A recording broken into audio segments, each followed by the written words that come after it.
Hello.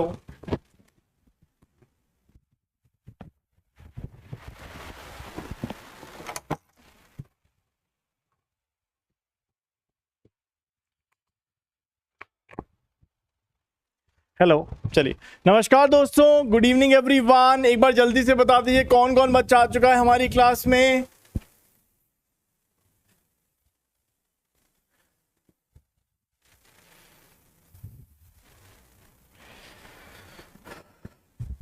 चलिए तो अपना सेशन स्टार्ट करते हैं। एक बार जल्दी से बता दीजिए क्या डिसीजन ट्री आप लोगों को समझ में आया था। हम लोगों ने लास्ट क्लास में ऑलमोस्ट खत्म कर लिया है ये टॉपिक, बस आज हमें थोड़े क्वेश्चंस करने और चीजों को देखना है।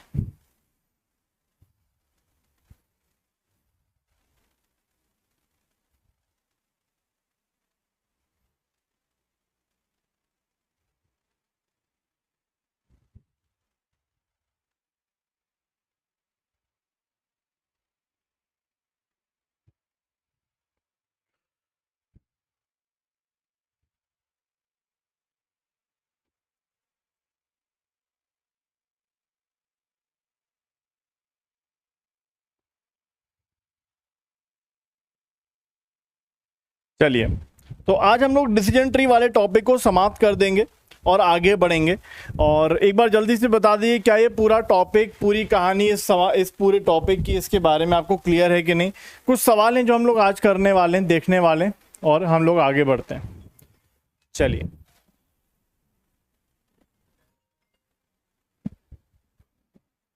How to tackle overfitting in decision tree, वही आज हम करने वाले हैं। प्रूनिंग जिसको हम बोलते हैं, या स्टॉपिंग क्राइटेरिया, ठीक है। उसमें दो तरह की होती है, प्री पोनिंग या पोस्टपोनिंग, वही हम लोग आज करने वाले हैं, ठीक है ना। चलिए, तो लास्ट क्लास में दोस्तों हम लोगों ने डिसीजन ट्री की सारी एल्गोरिथम वैसे हम लोगों ने कर ली थी।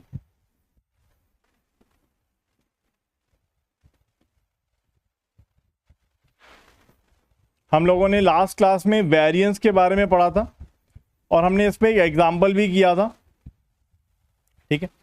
और आज की क्लास में हम लोग देखने वाले हैं दोस्तों कुछ क्वेश्चंस। एक वो पीवाईक्यू क्वेश्चन है जो शायद आप लोगों ने ग्रुप में देखा होगा, बहुत सिंपल सा क्वेश्चन है। उस तरह का क्वेश्चन आपको अपने एग्जाम में मिल सकता है, ठीक है। ये चीज़ हम लोग आज की क्लास में देखने वाले हम लोग देखने वाले हैं दोस्तों। इसके अंदर दो बातें होती हैं, जैसे भी प्रीतम भैया ने बोला कि इसको हम कैसे ओवरफिटिंग से बचाते हैं।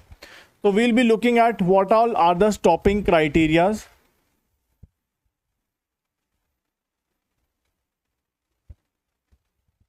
ठीक है। और इसमें दो एल्गोरिदम होती हैं दोस्तों, एक होता है ID3 और एक होता है CART। इसके बस नाम अगर हमें पता हो तो शायद कहीं पे यूज किए जा सकते हैं, बहुत ज़्यादा इंपॉर्टेंट नहीं है। और हम लोग देखने वाले हैं प्रूनिंग एल्गोरिदम्स, वो एक्चुअली स्टॉपिंग क्राइटेरियाज ही हैं। Pruning algorithms, pre pruning and post pruning, ठीक है। और हमें क्वेश्चंस करने हैं, तो ये चीज़ें आज हम लोग करने वाले हैं, ठीक है ना। देखिए, जनरली हम लोग गिनी इंडेक्स ही यूज करते हैं। जनरली हम लोग गिनी इंडेक्स ही यूज करते हैं। एंट्रोपी बहुत कम जगह यूज किया जाता है, और वैसे इन एल्गोरिदम्स के अकॉर्डिंग आप देख सकते हो। लेकिन अगर कुछ भी मेंशन नहीं है, जैसे जो हमारे पीवाईक्यू है, जो अभी आपको अगली स्लाइड में दिख जाएगा, अगर आपको कुछ भी मेंशन नहीं है तो आपको हमेशा गिनी इंडेक्स ही यूज करना है, क्योंकि वही सबसे ज्यादा पॉपुलर है, क्योंकि उसमें कम कम कंप्यूटेशंस लगती हैं। तो जनरली मैंने आपको लास्ट टाइम भी बताया था, जनरली हम लोग गिनी इंडेक्स ही यूज करते हैं। एंट्रोपी तो कहीं कहीं पर यूज किया जाता है, ठीक है। चलिए, so we start with a very beautiful quote, that is if you are working on something exciting that you are really care about, you don't have to be pushed, the vision pulls you. मतलब लोग generally बोलते हैं कि हमें motivation चाहिए, हमें motivation videos देखनी है, ये करना है, वो करना है, तो वो सब फालतू की बातें हैं। Because if you are motivated from within for the cause, जो भी आप करना चाहते हो, for your vision, then the visions will pull you, ठीक है। आपको किसी की जरूरत नहीं पड़ेगी। जैसे आपने देखा होगा कि अगर आपको कल सुबह ट्रिप पे जाना है, फॉर एग्जाम्पल गोवा जाना है या कहीं जाना है घूमने, तो आपकी अगर सुबह 5 बजे की फ्लाइट है तो आपकी 2 बजे नींद अपने आप खुल जाएगी। लेकिन वहीं आपका प्लान अगर पढ़ाई का है कि सर सुबह मुझे 4 बजे उठ के पढ़ाई करना है, 5 बजे उठ के पढ़ाई करना है, देन ऑब्वियस सी बात है आप उसको टालते जाओगे, बिकॉज जो आपका विजन है वही आपको पुल नहीं कर पा रहा है। चलिए, so we start with this. दोस्तों लास्ट क्लास में हमने वेरिएंस को पढ़ लिया था। वेरिएंस एल्गोरिथम यूज की जाती है in case of the regression decision trees.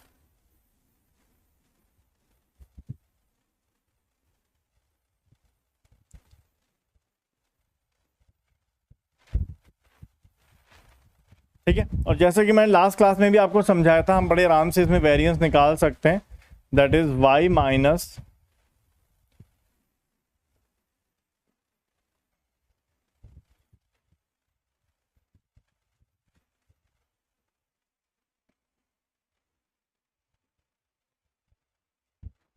ठीक है। और हम लोगों ने देखा था दोस्तों इसके अंदर सिंपल सी बात है, information gain will be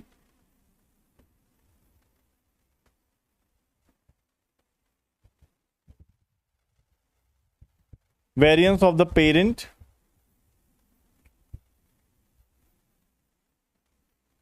minus variance of the child. ये हमें कैसे निकालना है, हमें वेटेड एवरेज करके निकालना रहता है। ये भी हम लोगों ने देखी हुई हैं सारी चीजें।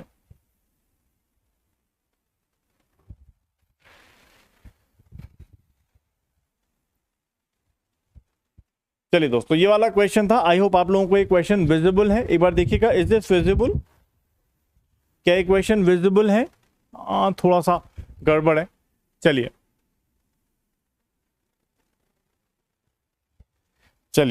तो इज दिस विजिबल? थोड़ा थोड़ा विजिबल है। चलिए, तो आप देखेंगे दोस्तों यहां पर कहीं पर भी मेंशन नहीं है कि सर हमें गिनी इंडेक्स से करना है या फिर एंट्रोपी से करना है। अब Gini index is the base, आप मान के चलिए, जब तक नहीं मेंशन है आपको उसी से करना है, वही हमारी बेस एल्गोरिदम है या बेस मेथड है इसको निकालने के लिए।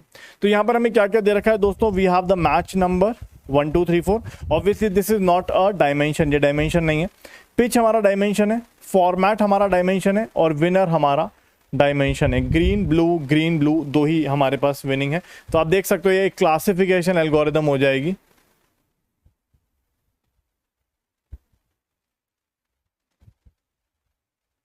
ठीक है, तो ये कह रहा है कि a detail of the 10 international cricket games between the two teams green and blue is given in the table. This table consist of the match played on the different pitches. ठीक है, और वो पिच की हमें कुछ information दे रखी है।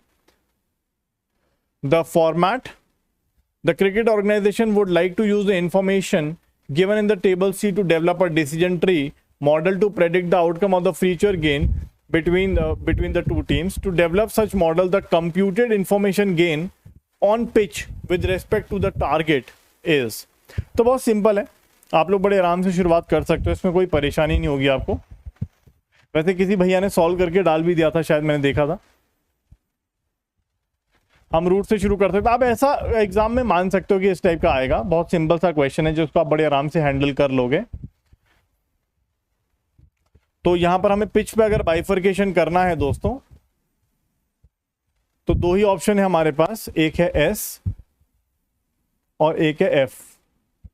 ठीक है, अब यहां पे अगर हम सॉल्व करें आगे, तो एस में यहां पर अगर हम देखें तो एस में कौन कौन से टर्म्स आ रहे हैं? ग्रीन, कितने ग्रीन कितने ब्लू ये भी देख सकते हो आप अगर चाहो तो डायरेक्टली।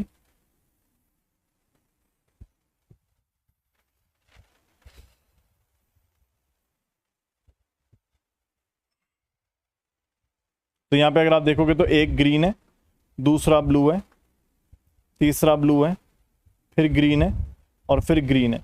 तो आपके पास 1 2 3 ग्रीन है और 2 ब्लू है। 3 ग्रीन है और 2 ब्लू है।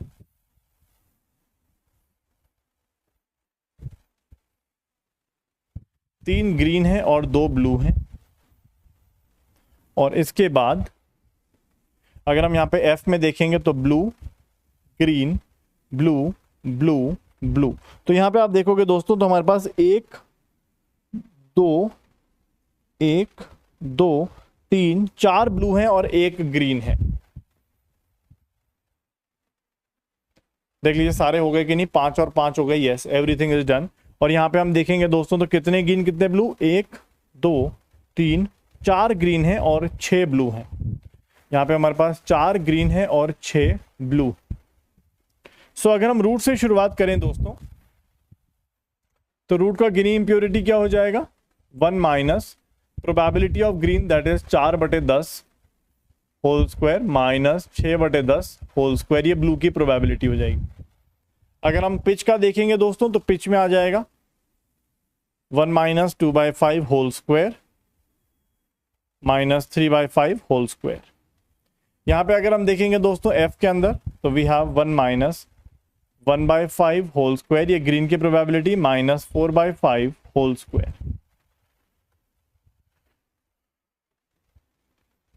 ठीक है, this is what we get, और बड़े आराम से हम इसको सॉल्व कर लेंगे।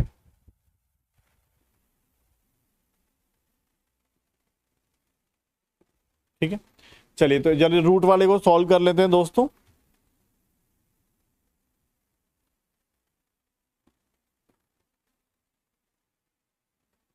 यह आ जाएगा 0.48, इसको हम सॉल्व करेंगे तो 1 minus 2/5 whole square 3/5 whole square, यह आ जाएगा 0.48। इसको हम सॉल्व करेंगे तो 1 minus 1/5 whole square 4/5 whole square 0.32। अब हमें इंफॉर्मेशन गेन निकालना है, तो सबसे पहले हमें गिनी इम्प्योरिटी ऑफ द चिल्ड्रन निकालना पड़ेगा, दैट इज वेटेड एवरेज निकालना पड़ेगा इसका। तो आप बोलोगे 5 एलिमेंट्स इसमें हैं और 5 एलिमेंट्स इसमें है हमारे पास।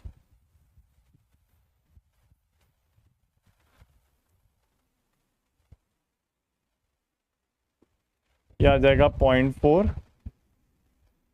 तो information gain is equals to Gini impurity of the parent minus Gini impurity of the child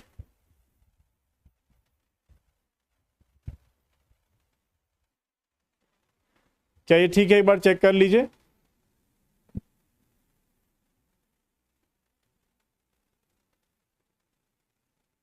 ठीक है, चलिए देखिए। ठीक है, ठीक है ना?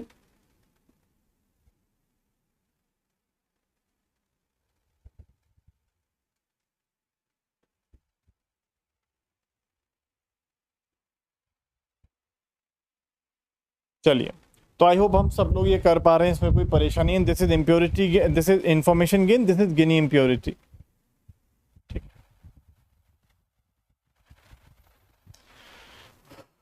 चलिए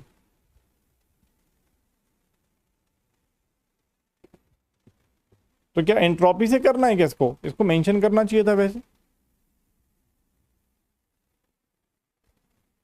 अगर हम एंट्रोपी से करें तो कितना आएगा?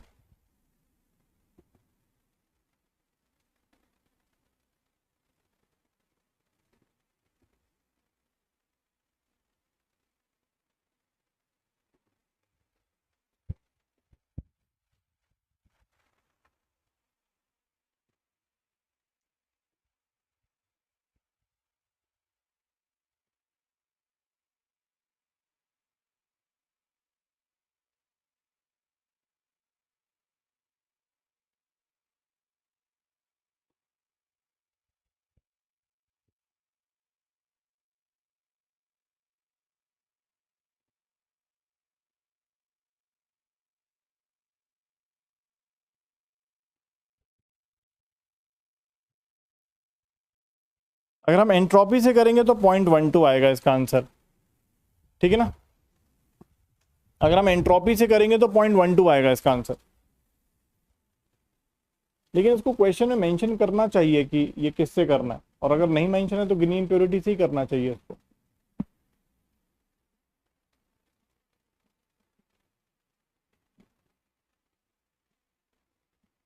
अब 0.80 आ रहा है, और अगर हम इसको एंट्रोपी से करेंगे तो 0.12 आएगा।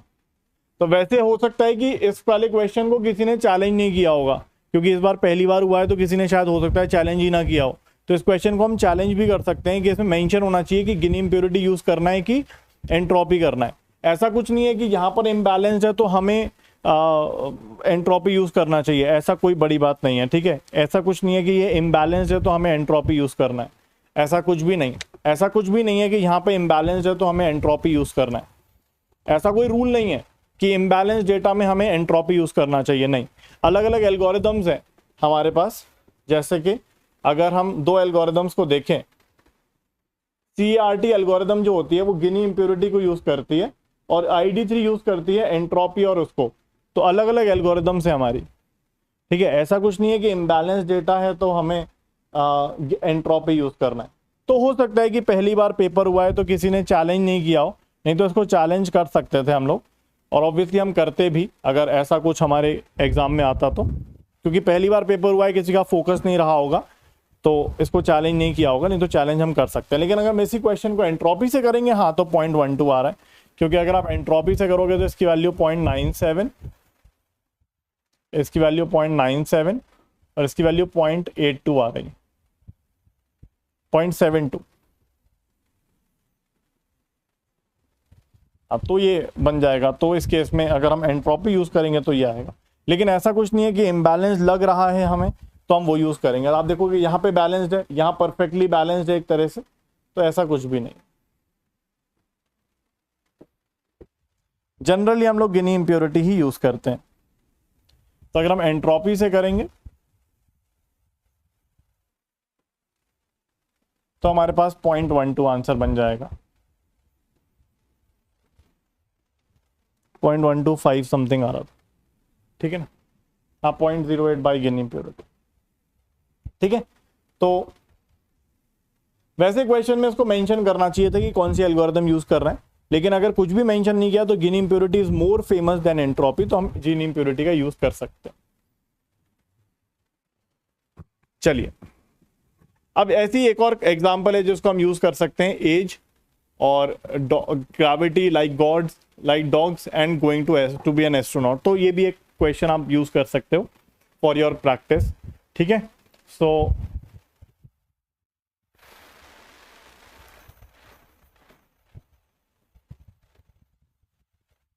Use as as splitting criteria,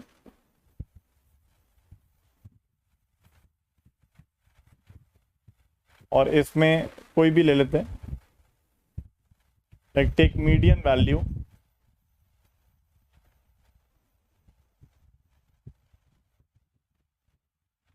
as the threshold, take median value as the threshold, और ये हमारा लेबल है जिसको हमें डिटेक्ट करना है।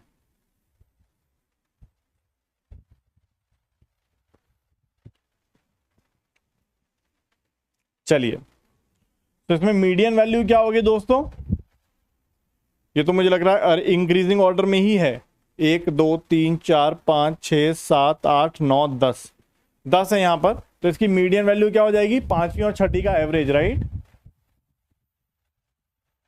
ऑलरेडी इंक्रीजिंग ऑर्डर में ही है तो हमें कुछ ज्यादा करने की जरूरत नहीं है, ऑलरेडी इंक्रीजिंग ऑर्डर में है ये। और 1 2 3 4 5 और 6, तो median threshold will be 42 plus 44 divided by 2, that will come out to be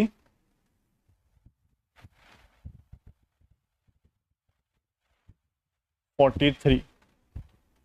तो बड़े आराम से हो जाएगा ये तो मुझे लग रहा है कि ऊपर के 5 वैल्यूज तो एक बॉक्स में चले जाएंगे और नीचे के 5 वैल्यू दूसरे बॉक्स में चले जाएंगे। तो we start with the root node, root node में सभी वैल्यूज होंगी,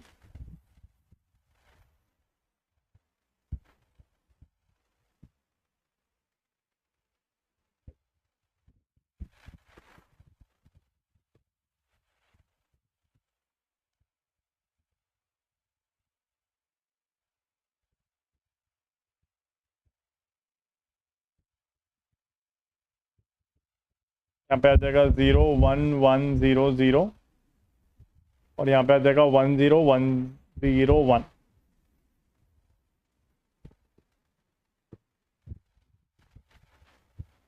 यहाँ पे आप देखोगे रूट पर हमारे पास 5 1s और 5 zeros हैं। यहाँ पे हमारे पास 3 1 और 2 0 हैं। यहाँ हमारे पास 2 1 और 3 0 हैं, एंड सो ऑन।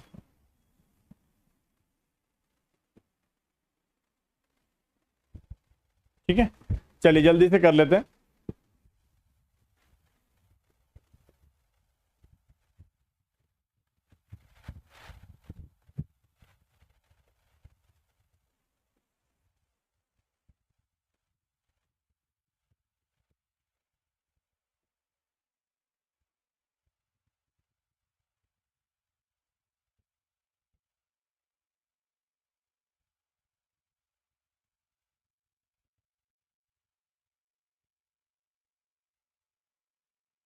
चलिए तो जल्दी से इसको सॉल्व कर लीजिए दोस्तों, मुझे लगता है हम कर लेंगे। तो यहाँ पे आप देखेंगे रूट पर 5 1 और 5 0 है, तो रूट का गिनी इम्प्योरिटी कितना हो जाएगा, 1 माइनस 1/2 स्क्वायर 1/2 स्क्वायर,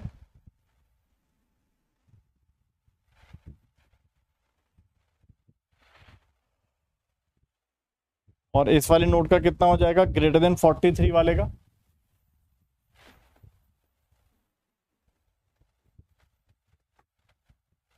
तीन 1 और 2 0,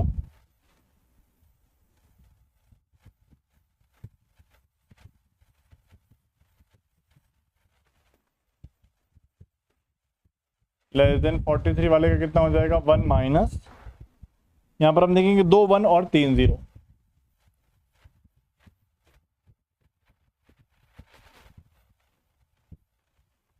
तीनों हम कैलकुलेट कर लेंगे बड़े आराम से, एक बार आप भी देख लीजिए क्या ये हो पा रहा है कि नहीं, मतलब हो ही जाएगा, इसमें कोई बड़ी बात तो है नहीं।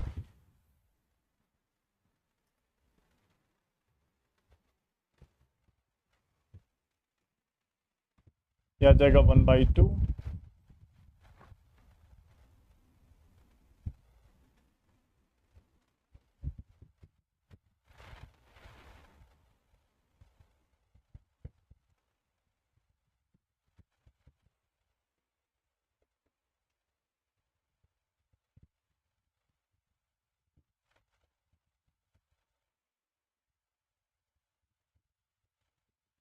इसका हम वेटेड एवरेज ले लेंगे तो 5 × 0.48,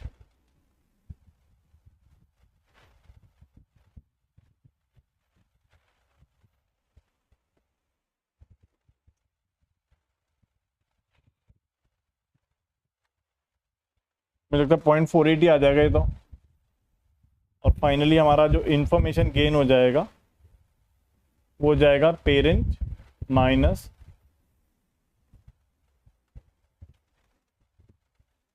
क्या है, ठीक है।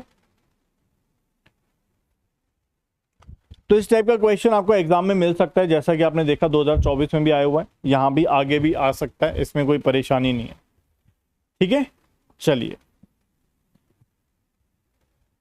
केनन का डीपीपी कल अपलोड हो जाएगा, मैंने आज ही पूछा था तो पता नहीं क्यों नहीं किया उन लोगों ने अभी तक। कल अपलोड हो जाएगा केनन का डीपीपी, शायद कल की डेट डली हुई है उसमें शीट में जो भी है, ठीक है। चलिए तो ये वाला क्वेश्चन लास्ट क्लास में हमने किया था, रिग्रेशन वाला केस जिसमें हमने वेरिएंस वाले एग्जांपल को देखा था। आई होप ये बात आप लोगों को क्लियर होगी। देखिए वैसे बहुत सारी एल्गोरिदम्स हो सकती हैं, बट मेनली हम देखेंगे तो 2 एल्गोरिदम होती है, मैंने बताया था, बस के नाम आप देख लो, ज्यादा कुछ इसमें जरूरत नहीं हमें देखने की। कि एक होती है CRT, that is classification and regression tree. This makes the use of Gini impurity as a matrix. Obviously जब रिग्रेशन होगा तो वेरिएंस का यूज करेगा, गिनी इम्प्योरिटी का नहीं करेगा। और ID3 that is called iterative and dichotomiser 3, this uses entropy and information gain as the matrix, ठीक है। तो जैसा आपको बताया कि दोनों ही हम यूज कर सकते हैं, गिनी और entropy. Gini is more famous than entropy. तो क्वेश्चन में वैसे उसको मेंशन करना चाहिए था, नहीं तो इस क्वेश्चन को हम चैलेंज भी कर सकते थे, बट शायद किया नहीं होगा इस बार किसी ने।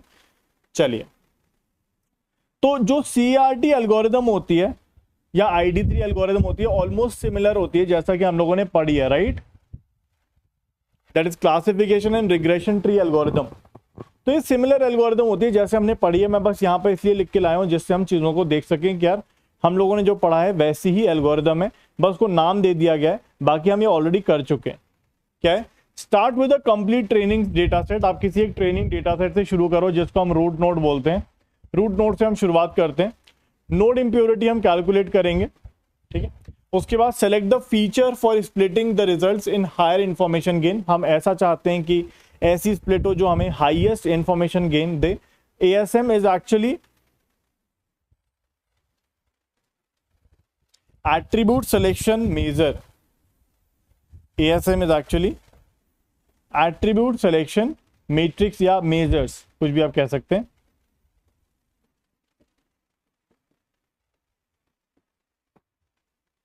attribute selection measures। जैसा कि आपको पता ही है कि हम कैसे एट्रीब्यूट मतलब डायमेंशन, कौन सी डायमेंशन से स्प्लिट करना है, ये हम कैसे देखते थे, इंफॉर्मेशन गेन से देखते थे कि कौन सी की स्प्लिटिंग से हमें सबसे ज्यादा इंफॉर्मेशन गेन मिल रहा है। तो that is called attribute selection measures, ये हम ऑलरेडी कर चुके हैं कि इसका यूज करके, इंफॉर्मेशन गेन का यूज करके हम पता करते हैं कि कौन सा एट्रीब्यूट से स्प्लिट करना सबसे हमारे लिए लाभकारी या बेनिफिशियल है। ठीक है, और स्प्लिट करते हैं और कंटिन्यू करते हैं सेम प्रोसेस जब तक हमारा स्टॉपिंग क्राइटेरिया मीट ना हो जाए। अभी तक हम अपना स्टॉपिंग क्राइटेरिया वो लेके चल रहे थे कि हमें क्या चाहिए, हमें ऐसे नोड चाहिए जहां पर होमोजीनियस पॉइंट्स हो, या ऐसे नोड चाहिए जहां पर होमोजीनियस जो भी हमारे डेटा पॉइंट्स है वो होमोजीनियस हो। होमोजीनियस मतलब एक जैसे पॉइंट्स हो जहां पर कोई भी एरर ना हो। जैसे कि अगर हम चाहते हैं कि सभी क्लास 1 के पॉइंट्स एक नोड में हो, क्लास 2 के पॉइंट्स दूसरे नोड में हो, we don't want any error. तो अभी तक हम ये मान के चल रहे थे, लेकिन actually this actually leads to overfitting, जो हमने देखा था कि डिसीजन ट्री ओवरफिट करता है। तो अभी हम लोग पढ़ने वाले हैं कि स्टॉपिंग क्राइटेरिया हम क्या क्या रख सकते हैं। ठीक है ना, उसके बाद हम लोग क्या कर सकते हैं, फाइनली जो हमारे लीफ नोड्स होते हैं वहां पर हम डिसीजन करते हैं, और मेजॉरिटी क्लास जो होगी क्लासिफिकेशन वाले केस में, और mean value of the target class regression के केस में। ये चीजें हम ऑलरेडी कर चुके हैं, we have done this, already कर चुके हैं। बस वो उसको एक शक्ल दे दिया गया है, एक पॉइंट वाइज स्टेप वाइज बना दिया गया है, और एल्गोरिदम का नाम दे दिया गया है CART, classification and regression tree algorithm. ठीक है, अब बात करते हैं दोस्तों, जितनी ज्यादा हम स्प्लिटिंग करेंगे उतना ज्यादा हमारा मॉडल क्या होगा दोस्तों, जितनी ज्यादा हम स्प्लिटिंग करेंगे, जितनी ज्यादा हम स्प्लिटिंग करेंगे, जितनी ज्यादा हम ग्रुपिंग करेंगे,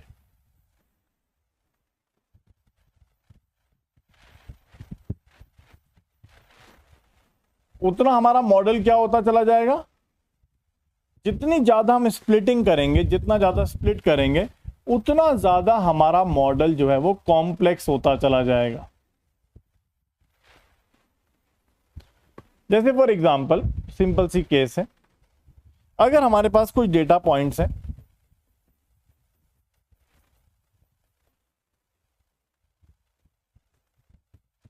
ये हमारे पास डेटा पॉइंट्स है, लेकिन एक डेटा पॉइंट यहां पर भी आ गया है कुछ एरर की वजह से या नॉइज की वजह से।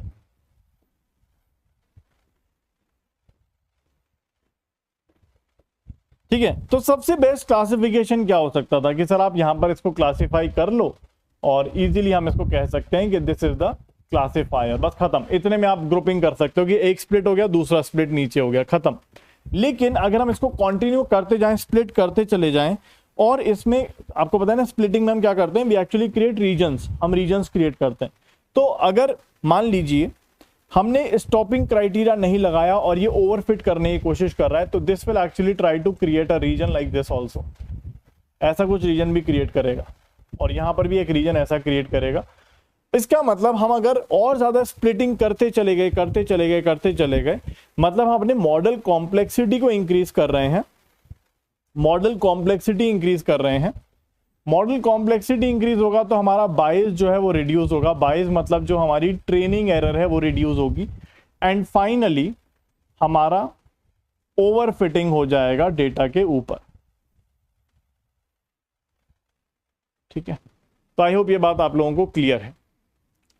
तो वही चीज यहां पर लिखी हुई है, स्प्लिटिंग जो होती है वो हमें बायस को या ट्रेनिंग एरर को रिड्यूस करने के लिए हेल्प कर सकती है, लेकिन ये मॉडल कॉम्प्लेक्सिटी को इंक्रीज करेगी, और अगर हम स्प्लिटिंग नहीं रोकेंगे तो हमारा पूरा डिसीजन ट्री जो है वो ओवरफिट कर जाएगा।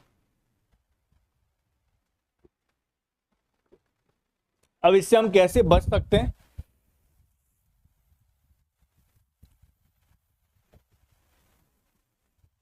तो अभी तक हमारा स्टॉपिंग क्राइटेरिया कुछ था नहीं, तो वी वर स्प्लिटिंग, हम तब तक स्प्लिट कर रहे थे दोस्तों, वी वर स्प्लिटिंग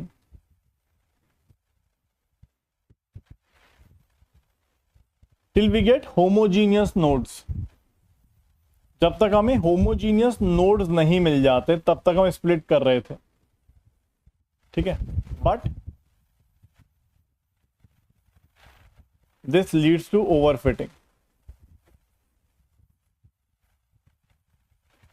तो इसीलिए हम यहां पर कुछ स्टॉपिंग क्राइटेरिया लगा देते हैं। स्टॉपिंग क्राइटेरिया मतलब भाई बस अब इससे ज्यादा स्प्लिट करने की जरूरत नहीं है, यहीं पर आप रुक जाइए, इससे आगे बढ़ने की जरूरत नहीं है। We can sustain some kind of errors, जैसे कि आप यहां पर देख रहे हो दोस्तों कि अगर हम यहां पर स्प्लिट कर दें इसको, तो आप कहोगे इतने सारे जीरो के पॉइंट्स हैं और एक क्लास 1 का पॉइंट है, इसका मतलब ठीक है चलेगा, हो सकता है ये नॉइज है। सिमिलरली यहां पर तो और स्प्लिट करने की जरूरत नहीं है, तो we can have some kind of stopping criterias. तो क्या क्या स्टॉपिंग क्राइटेरिया हो सकता है दोस्तों, आपके दिमाग में है?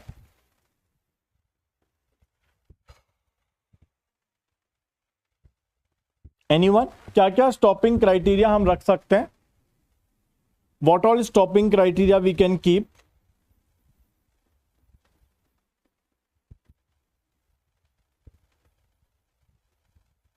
देखिए, हम गिनी इंप्योरिटी को जीरो करना चाहते हैं और एंट्रोपी को भी जीरो करना चाहते हैं। वी वांट कि भाई एंट्रोपी भी जीरो हो जाए और गिनी इंप्योरिटी भी जीरो हो जाए, ये हम चाहते हैं। लेकिन हम क्या कर सकते हैं, हम बोलेंगे भाई देखो गिनी इंप्योरिटी को जीरो मत करो। आप गिनी इंप्योरिटी को, या अगर मान लीजिए किसी नोड की अगर गिनी इंप्योरिटी किसी थ्रेशोल्ड से कम आ रही है, तो इसका मतलब अब स्प्लिटिंग करने की जरूरत नहीं है। भाई हम क्या चाहते हैं, गिनी इंप्योरिटी जीरो हो जाए, लेकिन जीरो का मतलब यह है आप ओवरफिट कर रहे हो, ठीक है, आप कोई भी नॉइज नहीं चाहते। तो आप क्या करोगे, we can have some kind of criteria, that is, पहला स्टेप क्या हो सकता है, the if the Gini impurity of any node is less than some threshold. आप कोई थ्रेशोल्ड चूज कर सकते हो, जैसे फॉर एग्जांपल आप बोल सकते हो थ्रेशोल्ड वैल्यू 0.1, लेट्स से 0.1। अगर गिनी इंप्योरिटी 0.1 से छोटी है तो बस अब इस नोड को स्प्लिट मत करो, उसको ऐसे ही छोड़ दो, इतना काफी है हमारे लिए। So if Gini impurity of any node is less than some threshold, then do not split the node. आगे उसको स्प्लिट करने की जरूरत नहीं है। We can take this kind of error या this much error, do not split. तो इसका मतलब हम स्टॉप कर गए, आगे स्प्लिटिंग नहीं होगी, तो कुछ नॉइज रह जाएगी, परफेक्ट होमोजीनियस नहीं होगा, कुछ नॉइज रह जाएगी जो हमारे लिए ठीक है, हम ओवरफिट नहीं कर रहे हैं। Anyone else? Anything else? आगे भी कुछ हो सकता है दोस्तों? Yes, we can have some criteria on information gain also. Information gain पे भी हो सकता है। जैसे फॉर एग्जाम्पल आपको लग रहा है कि यार हमारे पास एक नोड है जिसको हम स्प्लिट कर रहे हैं, ठीक है, अब आपने स्प्लिट किया, लेकिन स्प्लिट करने के बाद आपको इंफॉर्मेशन गेन ज्यादा नहीं मिल रहा है। लाइक पेरेंट से चाइल्ड पर जाने पे आपको ज्यादा इंफॉर्मेशन गेन नहीं मिल रहा है, तो इन दैट केस आप बोलोगे यार ये स्प्लिटिंग करने की जरूरत ही नहीं है। आपने सारे के सारे पैंतरे या सारे के सारे डायमेंशंस को यूज कर लिया, और यूज करने के बाद आप देख रहे हो कि यार ये तो स्प्लिटिंग, जो बेस्ट स्प्लिटिंग पॉसिबल है वो भी इंफॉर्मेशन गेन ज्यादा नहीं दे रही है। मतलब पेरेंट से चाइल्ड पर जाने पे आपको ज्यादा कोई बेनिफिट नहीं हो रहा है, ठीक है। तो ऐसा कुछ हो सकता है दोस्तों, हाँ वो डेप्थ ऑफ द ट्री भी हो सकता है। तो ऐसा कुछ दूसरा हो सकता है, that is the information gain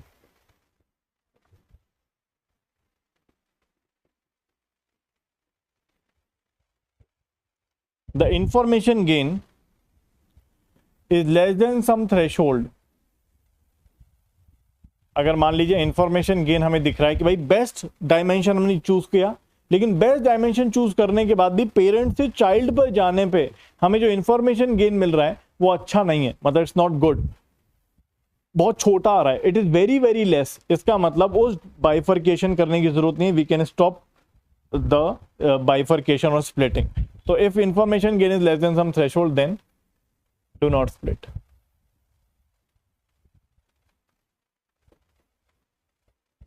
तीसरा, जैसे प्रीतम भैया ने बताया कि हम डेप्थ ऑफ द ट्री को फिक्स कर सकते हैं कि भाई देखो ऐसा है कि हमारी ट्री जो है वो बहुत ज्यादा डेप्थ पे ना जाए, बहुत ज्यादा नीचे ना जाए, मतलब ज्यादा स्प्लिटिंग ना हो। लेट्स वीकेंड से भाई कोई भी डाटा ले आओ, 10 या 12 से ज्यादा डेप्थ नहीं होनी चाहिए, ऐसा कुछ हमने ऑलरेडी कंस्ट्रेंट लगा दिया। So depth of the tree can be a constraint, ठीक है ना।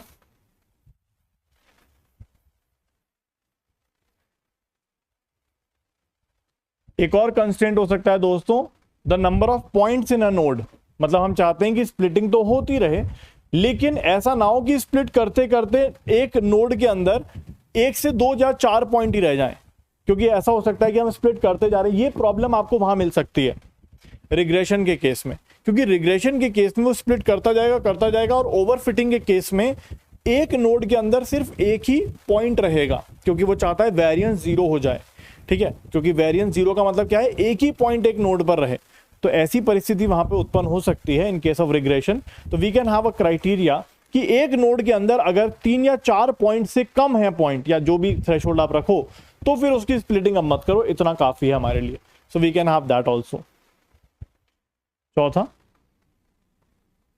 The number of nodes, the number of points in the node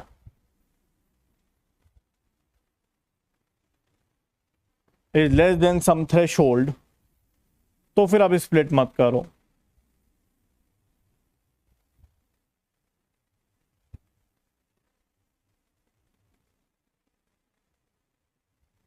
फिर आगे स्प्लिट करने की जरूरत नहीं है, ठीक है। इस तरह से हम कुछ कर सकते हैं। तो सारे पॉइंट्स यहां पर कुछ लिखे हुए हैं दोस्तों, जैसा कि आप देख सकते हो। Split only when information gain is greater than some threshold, ऐसा भी कुछ कह सकते हो। या फिर हमने बोला कि भाई अगर इंफॉर्मेशन गेन किसी थ्रेशोल्ड से कम है तो स्प्लिट मत करो। तो मैंने दूसरी तरह से बताया, यहाँ पर जो लिखा है वो अलग तरह से लिखा है। बात एक ही है कि अगर इंफॉर्मेशन गेन किसी थ्रेशोल्ड से बड़ा है तभी स्प्लिट करो, या फिर हमने बोला कि इंफॉर्मेशन गेन अगर थ्रेशोल्ड से छोटा है तो स्प्लिट मत करो। एक ही बात है, लिखने का तरीका अलग। तो ये एक पॉइंट हो जाएगा। दूसरा हो जाएगा number of points in split node. ये बात हमने ऑलरेडी कर ली कि अगर किसी नोड में किसी एक थ्रेशोल्ड से कम नंबर ऑफ पॉइंट्स हैं तो स्प्लिट मत करो। लिखने का तरीका वही है, बात एक ही है कि अगर किसी नोड में नंबर ऑफ पॉइंट से थोड़े मिनिमम नंबर ऑफ वैल्यू से थोड़े ज्यादा है तभी स्प्लिट करोगे। मैंने क्या बोला, अगर किसी नोड में मिनिमम नंबर से कम है तो स्प्लिट मत करना। बात एक ही है, लिखने का तरीका अलग है। तो डेप्थ ऑफ द नोड, ये हमने ऑलरेडी देखे कि डेप्थ ऑफ द नोड हमारी एक फिक्स नंबर हमने डाल दी। और ये भी हम कर सकते हैं कि अगर किसी नोड की impurity, directly we can target the node impurity या गिनी इंप्योरिटी, जो भी हम कहें, कि अगर किसी नोड की इंप्योरिटी किसी थ्रेशोल्ड से कम है, ये बात भी हमने यहां पर लिखी थी, right. Gini impurity of any node is less than the threshold then do not split, ठीक है। तो ये सारी बातें हम लोगों ने देखी, ठीक है ना। अब सोच के देखिए, क्या ये जो हम थ्रेशोल्ड ले रहे हैं ये क्या बन जाएगा? व्हाट डू यू थिंक, ये क्या बनेगा? ये जो हम थ्रेशोल्ड ले रहे हैं, कोई भी एक लेंगे, सारे नहीं लेंगे, कोई भी एक थ्रेशोल्ड लेके चलेंगे। What will be this threshold? What will be this threshold? This will be a hyper parameter. This will be a hyper parameter, जो हमें कैसे निकालना होगा? क्रॉस वैलिडेशन के माध्यम से निकालना पड़ेगा। कि हमें डेटा को देखना पड़ेगा, क्रॉस वैलिडेशन उसमें करना पड़ेगा कि थ्रेशोल्ड की वैल्यू मुझे 0.1 लेनी है, सॉरी 0.01 लेनी है, 0.02 लेनी है, 0.03 लेनी है, 0.04 लेनी है, क्या वैल्यू लेनी है। तो I have to run cross validation on this and then we have to find out the threshold value, ठीक है। तो थ्रेशोल्ड वैल्यू ऐसे निकालनी पड़ेगी हमें, ठीक है ना। अगर IG is greater than threshold आया even after reaching the maximum depth, तो फिर देखिए वही ना आयुष भैया, हम सारी चीजों को नहीं लेंगे, हम किसी एक कंडीशन को लेके चलेंगे। We can not take all the conditions together, वो तो और कॉम्प्लिकेट कर देगा चीजों को, क्योंकि इन दैट केस वो इसको हैंडल करे या डेप्थ को हैंडल करे, किसको हैंडल करे। तो किसी भी एक कंडीशन को लेके आप चल सकते हो, और आपका जो डिसीजन ट्री है, जो आप डेप्थ चूज करोगे, तो ऑब्वियसली आप डेप्थ वो चूज करोगे जो आपके डेटा के अकॉर्डिंग अच्छी डेप्थ होगी। ऐसा नहीं है कि आपने डेप्थ 5 चूज कर लिया, चाहे आपका डेटा और डिवीजन या स्प्लिटिंग चाहता है। तो डेप्थ की value you have to choose after cross validation, और जो भी बेस्ट वैल्यू होगी, जो भी आप उसको एल्गोरिदम खुद ही डिटरमाइन करेगा कि कौन सी बेस्ट वैल्यू है, और अकॉर्डिंगली वो काम करेगा। ऐसा नहीं है कि आपने कुछ वैल्यू डाल दी, वो तो फिर गलत काम हो ही जाएगा। वो तो इसका मतलब आप एल्गोरिदम को काम ही नहीं करने दे रहे, अगर आपने डेप्थ पहले ही डिसाइड कर ली और थ्रेशोल्ड भी पहले डिसाइड कर लिया। So you have to work cross validate करके, आपको थ्रेशोल्ड और डेप्थ दोनों चीजें निकालनी पड़ेंगी जो आपके डेटा के अकॉर्डिंग बेस्ट होंगी, ठीक है ना। कॉम्बिनेशन भी हो सकती है, राइट, कॉम्बिनेशन भी दे सकते हैं, लेकिन उसमें भी क्या करना पड़ेगा, उसमें भी एल्गोरिदम को हमें छूट देनी पड़ेगी कि एल्गोरिदम बेस्ट थ्रेशोल्ड और बेस्ट डेप्थ निकाल के दे हमें, ठीक है। मतलब उसमें भी हमें क्रॉस वैलिडेशन करके दोनों हाइपर पैरामीटर थ्रेशोल्ड और ये खुद ही एल्गोरिदम ढूंढ के हमें देगी। बस हम चाहते हैं कि ये दोनों कंडीशन हमारी एल्गोरिदम में हो। तो then you have to find the threshold by cross validation, जो हमारे डेटा के लिए बेस्ट होगी। हम नहीं दे सकते अपने एंड पे, obviously that will be wrong, ठीक है ना। This means that there can be many hyper parameter in decision tree. Obviously बहुत सारे कर सकते हो, जितना आप कॉम्प्लिकेट करना चाहो अपनी एल्गोरिदम को उतना कर सकते हो। लेकिन आप देखो, गिनी इंप्योरिटी और इंफॉर्मेशन के एक दूसरे से लिंक है एक तरह से, ठीक है। तो दोनों में से कोई भी एक दे सकते हो आप। और ये सब दे सकते हो, you can like give it, but obviously that will lead to many calculations, many computations. तो मुझे नहीं लगता कि हम लोग, जैसे अगर हम जो डेटा यूज कर रहे थे तो उसके अंदर मुझे लगता है कि एक या दो अगर हम कंडीशंस देंगे then it will work better, लेकिन अगर हम 4-5 कंडीशंस उसको दे देंगे तो वो हो सकता है ब्रेक डाउन ही कर जाएगी एल्गोरिदम, क्योंकि आपको ऑलरेडी पता है कि decision tree is already very computationally extensive, क्योंकि उसको हर एक नोड पर सारे एट्रीब्यूट, सारे डायमेंशंस को देखना पड़ता है। तो पहले इतनी कंप्यूटेशनली एक्सटेंसिव है, उसमें हम ये वाली सारी कंबाइन दे देंगे तो हो सकता है कि ब्रेक डाउन हो जाएगा पूरा सिस्टम में। ठीक है, तो कोई भी एक या दो हम अपने हिसाब से दे सकते हैं। ठीक है, तो सिंपल सी बात है कि अगर हम कोई स्टॉपिंग क्राइटेरिया देते हैं, this will help in reducing the overfitting.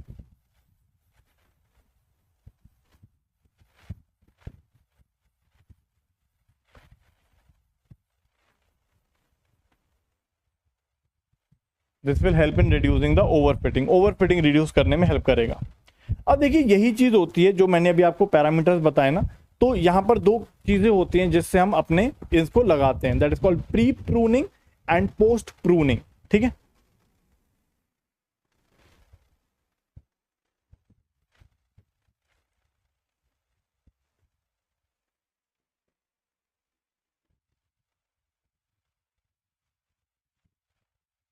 इसको करने के लिए हमारे पास दो मेथड्स हैं, that is called pre pruning,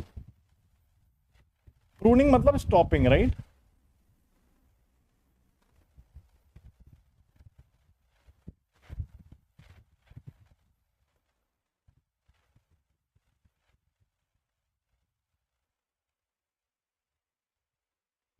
ठीक है, pre pruning and post pruning, ये भी इसके बारे में थोड़ा बहुत हमें जानकारी होनी चाहिए। अब देखिए दोस्तों, प्रूनिंग मतलब जैसे मैंने आपको बताया स्टॉपिंग। ठीक है, प्रूनिंग का मतलब स्टॉपिंग होता है। सर अलग दो कंडीशंस के लिए थ्रेशोल्ड दो अलग होंगे, अलग दो कंडीशंस के लिए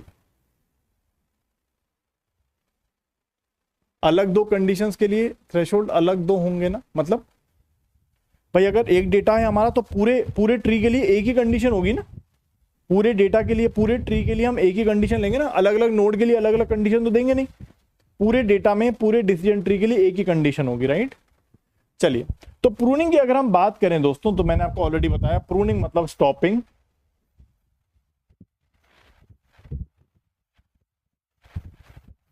इसका मतलब होता है removing the branches from the tree. ठीक है, ट्री में से ब्रांचेस को रिमूव करना। ठीक है ना, okay. It involve simplifying the tree, जैसे मैंने आपको बताया कि it involve simplifying the tree, tree को सिंप्लीफाई या उसकी कॉम्प्लेक्सिटी को रिड्यूस या फिर ओवरफिट करने से बचाता है।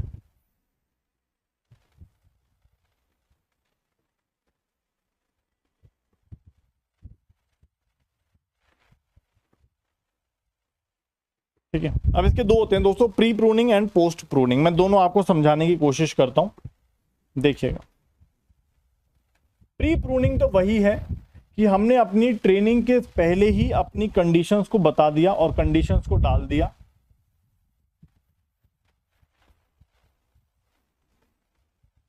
प्री प्रूनिंग का मतलब यही होता है कि हमारी जो ट्रेनिंग हो रही है दोस्तों, उसके अंदर हमारी कंडीशंस पहले से डली हुई है, condition of anything, threshold, information gain पे थ्रेशोल्ड या जो भी है, तो उन सभी कंडीशंस हमने पहले से ही डाल दी हैं। तो हमारा जब डिसीजन ट्री क्रिएट होगा तो क्रिएट होते समय ही वो सारी कंडीशंस को चेक करता रहेगा, और अगर कोई कंडीशन फेल होगी तो मतलब हमारा जो बाइफर्केशन है, स्प्लिटिंग है, वो रुक जाएगी, स्टॉप हो जाएगी। तो इसका मतलब ये है कि हमने ट्रेनिंग से पहले ही कंडीशंस को, जो भी आपको पता है कि क्रॉस वैलिडेशन करके we have found the best thresholds, और वो थ्रेशोल्ड हमने डाल दिए, और थ्रेशोल्ड्स डालने के बाद हमने अपना ट्री क्रिएट किया। सो प्री प्रूनिंग का मतलब ये होता है कि the decision tree is created considering the thresholds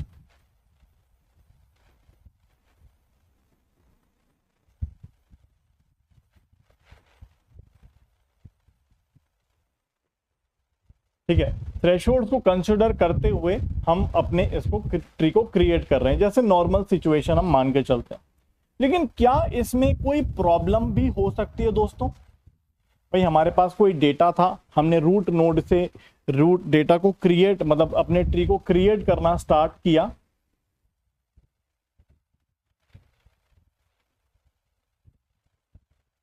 और इसको हम बाइफरकेट करते जाते हैं और जहां पर भी हमारी कंडीशन फेल हो जाती है वहां पे स्प्लिट करना बंद कर देते हैं।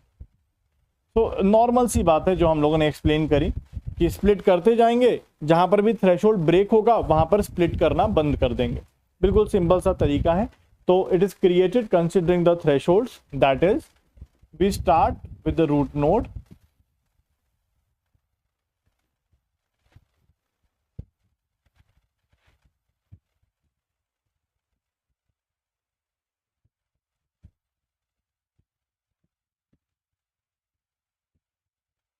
and splitting is cancelled if thresholds are not met.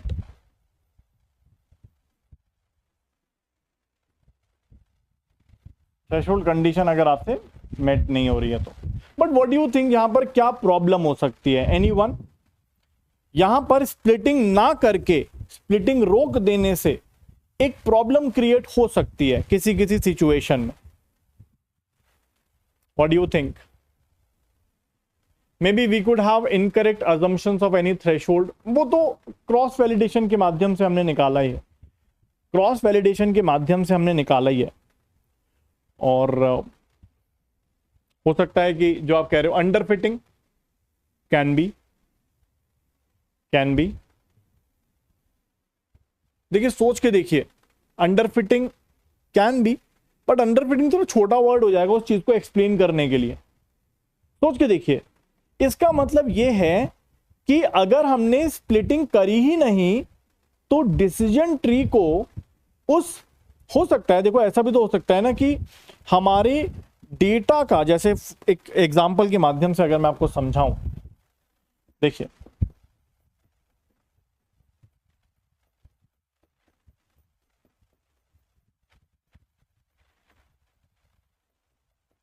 जैसे फॉर एग्जांपल अगर मान लीजिए हमारे पास कोई एरिया है, we have some area, we are trying to find out the poor people in a region. ठीक है, अब मान लीजिए वो रीजन के अंदर सब अमीर लोग रहते हैं, ठीक है, लेकिन कुछ थोड़े बहुत गरीब लोग हैं, कुछ रेड पीपल भी हैं, मतलब सब कुछ अलार्मिंग पीपल हैं, मतलब जिनकी हमें मदद करनी है, we have to help them. लेकिन अगर हम अपना जैसे अगर हम प्री प्रूनिंग को यूज कर रहे हैं तो प्री प्रूनिंग एल्गोरिदम क्या करेगी, प्री प्रूनिंग के अंदर प्रॉब्लम क्या, अगर आप समझो तो, अगर आप थोड़ा सा दिमाग लगा के थोड़ा सा इमेजिन करो तो प्री प्रूनिंग क्या कर रहा है कि अपने थ्रेशोल्ड्स भी प्री प्रूनिंग मेथड से ही निकालेगा। बिल्कुल सही बात बोली कि भाई अपने थ्रेशोल्ड्स भी इसी एल्गोरिदम के अकॉर्डिंग ही निकाले जाएंगे ना। जो क्रॉस वैलिडेशन किया जाएगा ऐसे ही तो किया जाएगा कि भाई हम यहां से स्टार्ट किए, आगे बढ़ते गए, हमने देखा कि यार यहां पर जो भी थ्रेशोल्ड बन रहा है वो इसी एल्गोरिदम के माध्यम से बनेगा। अब अगर आप देखो तो यहां पे सारे के सारे अमीर लोग हैं और कुछ यहां पर रेड पीपल हैं जिनकी हमें मदद करनी है, दीज आर पुअर पीपल। अब डिसीजन ट्री को अगर हम ऐसे ट्रेन करें कि भाई कुछ थ्रेशोल्ड हमने डिसाइड कर लिया है, इसके आगे स्प्लिटिंग नहीं करनी है, आगे जाना ही नहीं है, अपने को स्प्लिट ही नहीं करना, तो इसमें सबसे बड़ी प्रॉब्लम यह हो सकती है कि डिसीजन ट्री को हो सकता है इंपॉर्टेंट पैटर्न्स वो डेटा के मिस कर जाए। क्यों?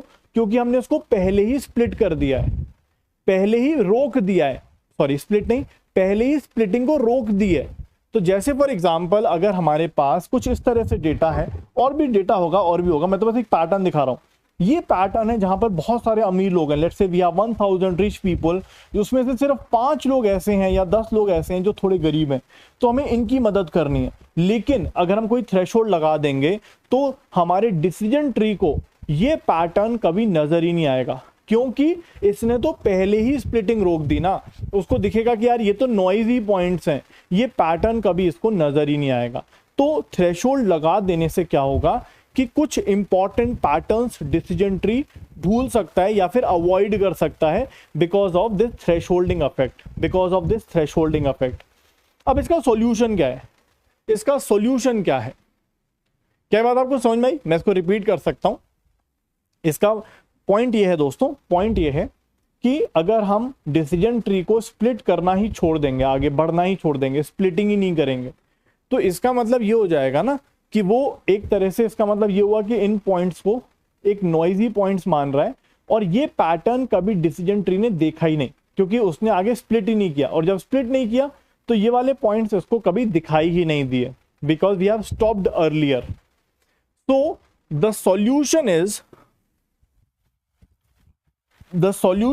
post pruning. The solution is post pruning. But इसके खुद के अपने नुकसान भी हैं. पोस्ट प्रूनिंग क्या कहता है? पोस्ट प्रूनिंग कहता है कि भैया डिसीजन ट्री तुम ओवरफिट कर लो पहले डेटा को. तुम पहले जितना ज्यादा होमोजीनियस लीफ नोड बना सकते हो उतना होमोजीनियस लीफ नोड क्रिएट कर लो. इसका मतलब यह है कि यहां पर एक आएगा, फर्स्ट ऑफ ऑल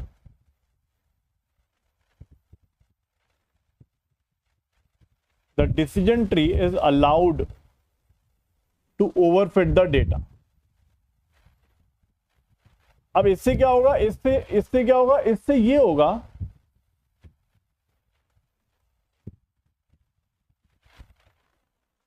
इससे ये होगा कि डिसीजन ट्री पूरी डेटा की सारे के सारे पैटर्न्स को वो ऑब्जर्व कर लेगा, क्योंकि अब तो इसने पूरा डेटा देख लिया. मतलब अब यहां पे कोई हमने स्टॉपिंग नहीं करी है, पहले हमने पूरा ओवरफिट करने के लिए अलाउ कर दिया है कि भाई जितने तुम स्प्लिटिंग कर सकते हो, जितना भी तुम कर सकते हो तुम करते चले जाओ, हमें तुम रोकेंगे नहीं, हम तुम्हें रोकेंगे नहीं. So allow to overfit the data means decision tree will observe the whole data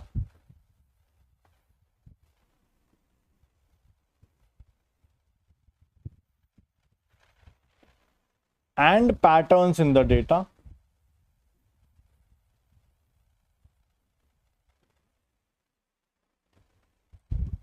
ठीक है.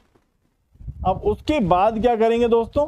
उसके बाद मतलब पूरा ओवरफिट कर लिया हमने, अब नीचे से फिर ऊपर की तरफ चलेंगे और देखेंगे कि क्या, अब हम थ्रेशोल्ड्स भी इसी तरह से डिसाइड करेंगे, राइट, जो भी हमारी ये कंडीशन है. तो पूरा डिसीजन ट्री हमने क्रिएट कर लिया, पूरा एंड पॉइंट तक हम पहुंच गए, लीफ नोड तक पहुंच गए, ओवरफिटिंग हो चुकी है.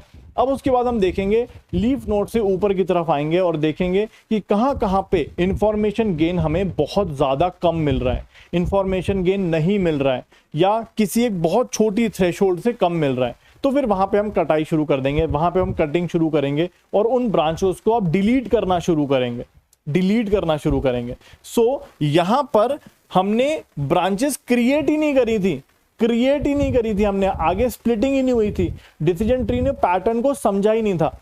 लेकिन दूसरे केस में हम पहले ओवरफिट करने दे रहे हैं डेटा के ऊपर, और उसके बाद फिर कटिंग कर रहे हैं. ठीक है. And after creation of the decision tree,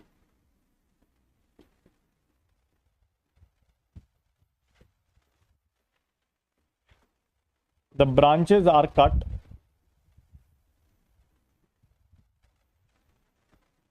based on the threshold.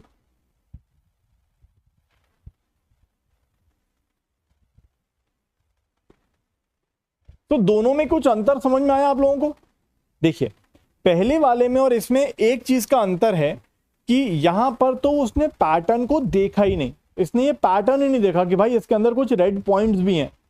ठीक है, सिग्निफिकेंट नंबर, जो भी 10-20 नंबर होंगे, जो भी है. लेकिन दूसरे वाले में इसने पैटर्न को देखा, इसने पैटर्न को समझा, और उसके बाद फिर अकॉर्डिंगली उसको कट कर रहा है जहां पे इंफॉर्मेशन गेन बहुत ज्यादा कम है या गिनी इंप्योरिटी बहुत ज्यादा कम है, and so on. So this is post pruning and this is pre pruning. Obvious सी बात है, दोनों का कंडीशन यही है कि वो ओवरफिट को कम करने की कोशिश करेंगे. ठीक है, दोनों में हम ओवरफिट करने की कोशिश कम करेंगे. तो यही चीज है दोस्तों, आप देख सकते हो. प्री प्रूनिंग मतलब this approach involve stopping the tree before it has completed the fitting of the training data. Pre pruning involve setting the model hyper parameters, जो मैंने आपको बताए थे, हाइपर पैरामीटर्स जो हमारे स्टॉपिंग क्राइटेरियाज हैं.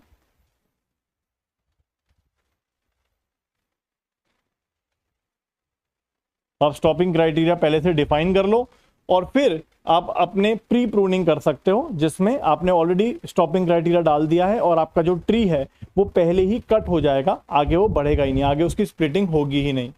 तो hyper parameters control how large the tree can grow.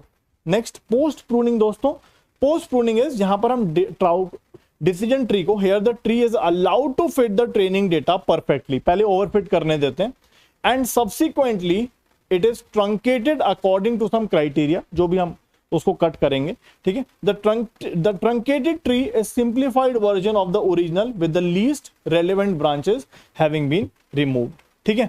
अब सिंपल सी बात है कि इन दोनों में से पोस्ट प्रूनिंग अच्छा है, क्योंकि ओवरफिट कर लेता है और किसी भी छोटे से छोटे पैटर्न को वो, मतलब डिसीजन ट्री एल्गोरिदम के अंदर छोटा सा छोटा पैटर्न भी वो समझने की कोशिश करता है, और ऑब्वियसली हम उसको थोड़ा कट शॉर्ट करके ओवरफिट हटा देते हैं।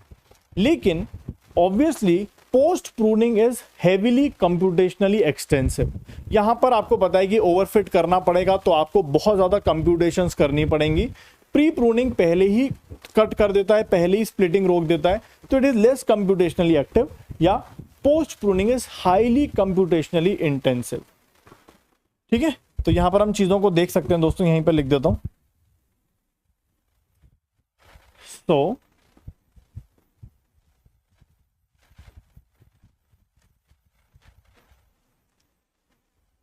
post pruning is better but computationally active या intensive।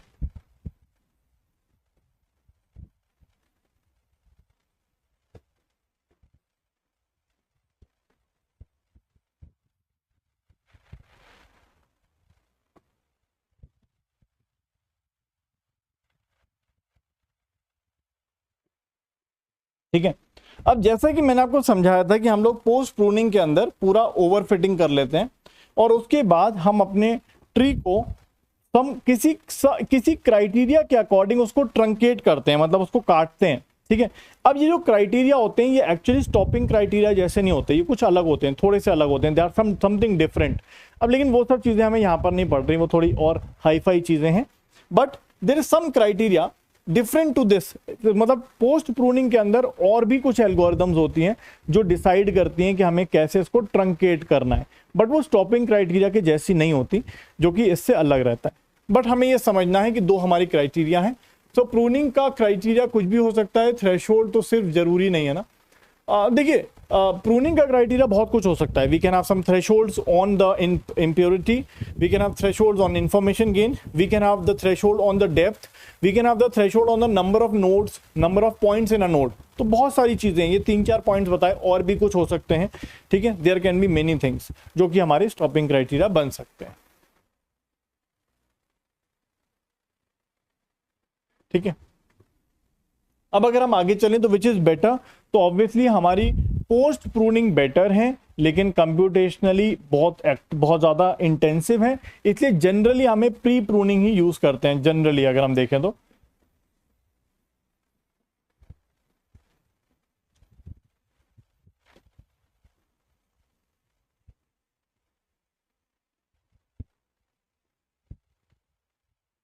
हम लोग जनरली प्री प्रूनिंग ही यूज करते हैं।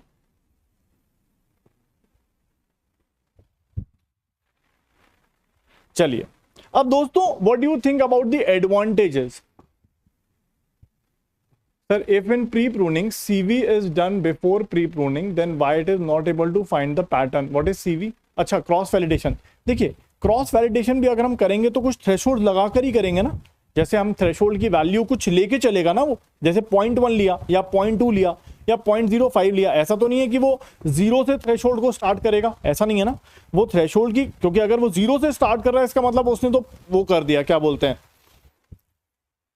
ओवरफिटिंग कर दिया, ठीक है। तो it will start with some values जो कि जनरली हमें पता होती हैं कि यार हमें थ्रेशोल्ड, जैसे ऐसा होता है ना कि जो भी एल्गोरिदम क्रिएट की जाती है, तो मैं आपको एक बात बताता हूं, वैसे आप लोगों ने शायद काम किया होगा या नहीं किया तो मुझे नहीं पता।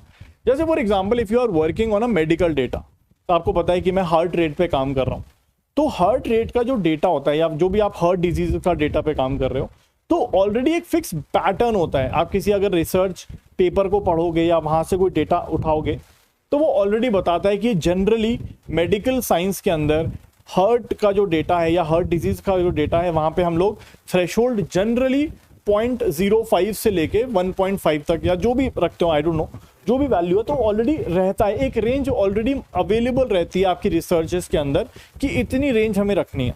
तो ऑब्वियसली जब हम एल्गोरिदम चलाएंगे तो थ्रेशोल्ड्स को उसी रेंज पर चलाएंगे जो हमारी क्रॉस वैलिडेशन है।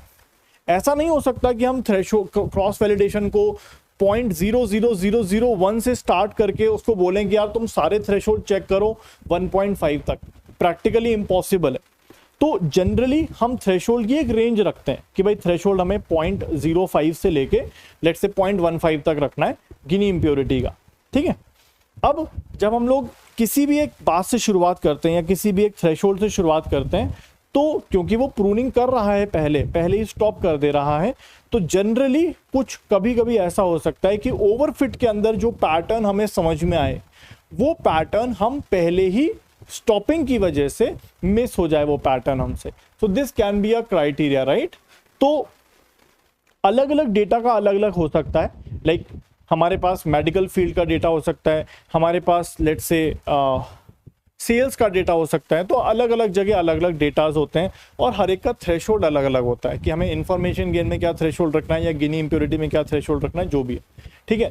अब जब थ्रेशोल्ड आपने रख ही दिया इसका मतलब यू आर स्टॉपिंग अर्लियर, तो ओवरफिट के अंदर जो पैटर्न हम समझ पाएंगे हो सकता है स्टॉपिंग की वजह से वो पैटर्न हमसे मिस हो जाए कभी कभी, ठीक है। सो ऐसा कुछ रहता है, ठीक है। चलिए, अच्छा, what do you think about the advantages of decision tree? Anyone? Let's write it. Advantages and disadvantages दोनों लिख लेते हैं जल्दी से।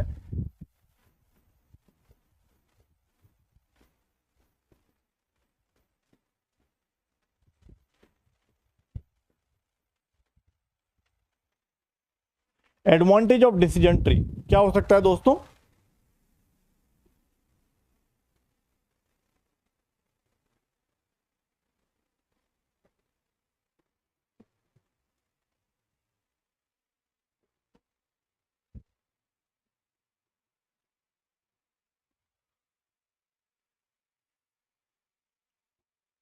देखिए, सबसे पहला तो यह है कि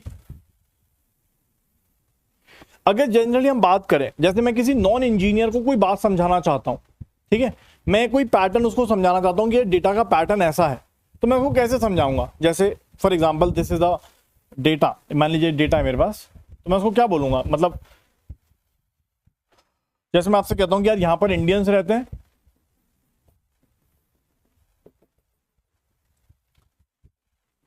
यहां पर अफ्रीकन रहते हैं, यहां पर इंडोनेशिया के लोग रहते हैं और लेट्स से यहां पे पाकिस्तान वाले लोग रहते हैं, लेट्स से, ठीक है, ऐसा कुछ। सो अगर मैं किसी को ये बात समझाना चाहूं तो what is the best way? The best way is, मैं बोलूंगा यार देखो, अगर तुम इस पॉइंट से आगे जाओगे और इस पॉइंट से नीचे रहोगे, इस पॉइंट से आगे और इस पॉइंट से नीचे, तो आपको यहाँ पे पाकिस्तानी मिलेंगे।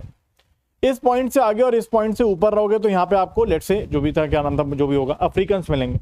इस पॉइंट से पीछे और इस पॉइंट से ऊपर रहोगे तो इंडियंस मिलेंगे, और इस पॉइंट से पीछे और इस पॉइंट से नीचे मिलोगे तो आपको लेट्स से इंडोनेशियंस मिलेंगे, ठीक है। तो इस तरह से हम बाइफर्केशन करके अगर किसी को समझाएं तो वो समझ सकता है कि हाँ ठीक है, मतलब इसके आगे जाऊंगा तो ऐसा और इसके पीछे जाऊंगा, ठीक है, मतलब। तो अगर आप समझो तो this is the best way to represent any data to anyone. ये तो कोई अनपढ़ भी समझ जाएगा, ठीक है, इंजीनियर्स की तो कोई बात ही नहीं है। तो ये तो कोई अनपढ़ भी समझ जाएगा कि यार इस तरह से बाइफर्केट किया है, इस पॉइंट से आगे जाऊंगा तो ये, और इस तरह, मतलब इस तरह से हमने डेटा को भी बाइफर्केट कर रखा है। तो डिसीजन ट्री यही कर रहा है एक तरह से कि भाई इस रीजन के अंदर ये पैटर्न का डेटा है, इस रीजन के अंदर ये क्लास का डेटा है, इस रीजन के अंदर ये क्लास का डेटा है। तो इस तरह से इसने रीजन्स क्रिएट किए हुए हैं, बाइफर्केशंस किया हुआ है हमारी एक्सेस का। तो this is the best algorithm जिससे हम अपने डेटा को बहुत अच्छे से इंटरप्रेट कर सकते हैं अपने इमेजिनेशन के अंदर। तो पहला एडवांटेज है इसका high interpretability.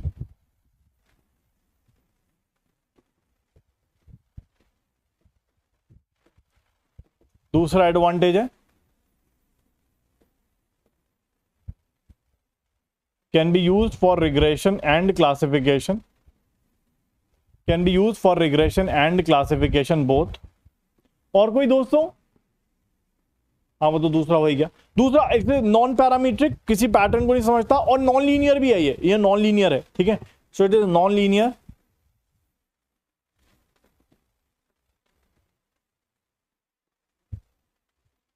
And non parametric. देखिए एक और है इसमें point, that is called not affected bye outliers.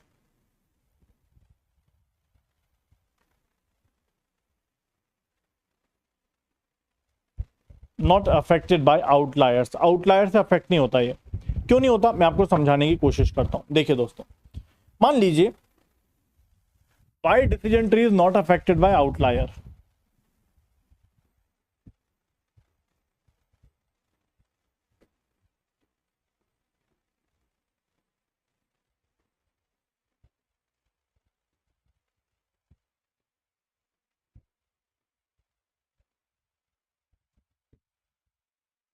Y decision tree is not affected by outlier. देखिए मैं आपको समझाने की कोशिश करता हूँ। आउटलायर तो वैसे हमें पता ही क्या होता है, right, we know what is outlier, ठीक है। आउटलायर क्या होता है ये बात हमें पता है ऑलरेडी। तो आउटलायर दोस्तों, जैसा कि हम सबको पता है कि मैं जैसे मान लीजिए हमारे पास कोई डेटा है जो कि इस तरह से है, और ये इस तरह से कोई डेटा है। आउटलायर आपको पता है कि एक कोई पॉइंट होगा जो यहाँ पे दूसरी क्लास का हो जाएगा, राइट, ये इतना दूर चला गया, ठीक है। अब सोच के देखिए कि मान लीजिए ये डायमेंशन 1 है और ये डायमेंशन 2 है। आउटलायर आप सभी को पता है हाईली नॉइजी पॉइंट होता है दोस्तों। This is dimension number 1, this is dimension number 2। अब अगर कोई पॉइंट, हाँ, नॉन लीनियर मतलब आप समझ के देखो कि जैसे फॉर एग्जाम्पल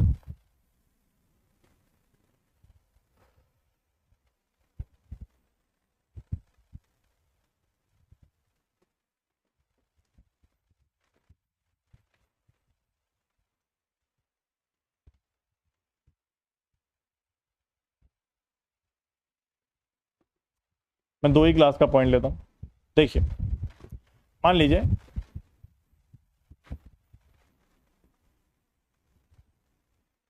दोस्तों इस तरह से हमारे पास कुछ पॉइंट्स हैं। व्हाट डू यू थिंक, क्या यहां पर लीनियर क्लासिफायर कभी काम कर पाएगा इस डेटा सेट में? लीनियर क्लासिफायर, क्या यहां पर कोई स्ट्रेट लाइन है जो क्लास 1 और क्लास 2 के पॉइंट्स को क्लासिफाई कर पाए? नहीं।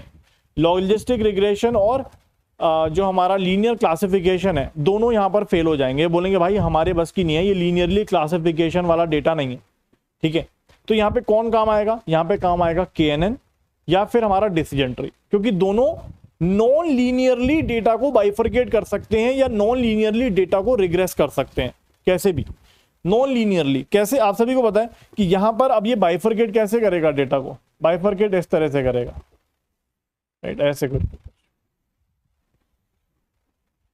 तो आप बोलोगे ये रीजन हमारा क्लास 0 का है, ये रीजन हमारा क्लास 0 का है।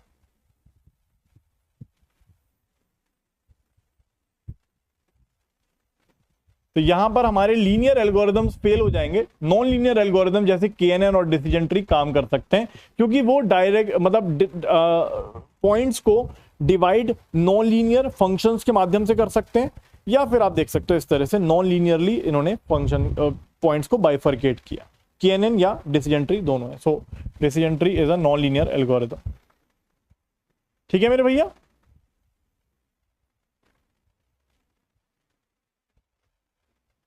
ठीक है ना। चलिए अब यहां पे समझते हैं कि आउटलायर से अफेक्ट क्यों नहीं होता। देखिए जैसे फॉर एग्जांपल मान लीजिए जनरली यहां पर सारे पॉइंट्स जो हैं वो लेट्स से सेकंड डायमेंशन 5 है और यहां पे सेकंड डायमेंशन 10 है, और यहां पर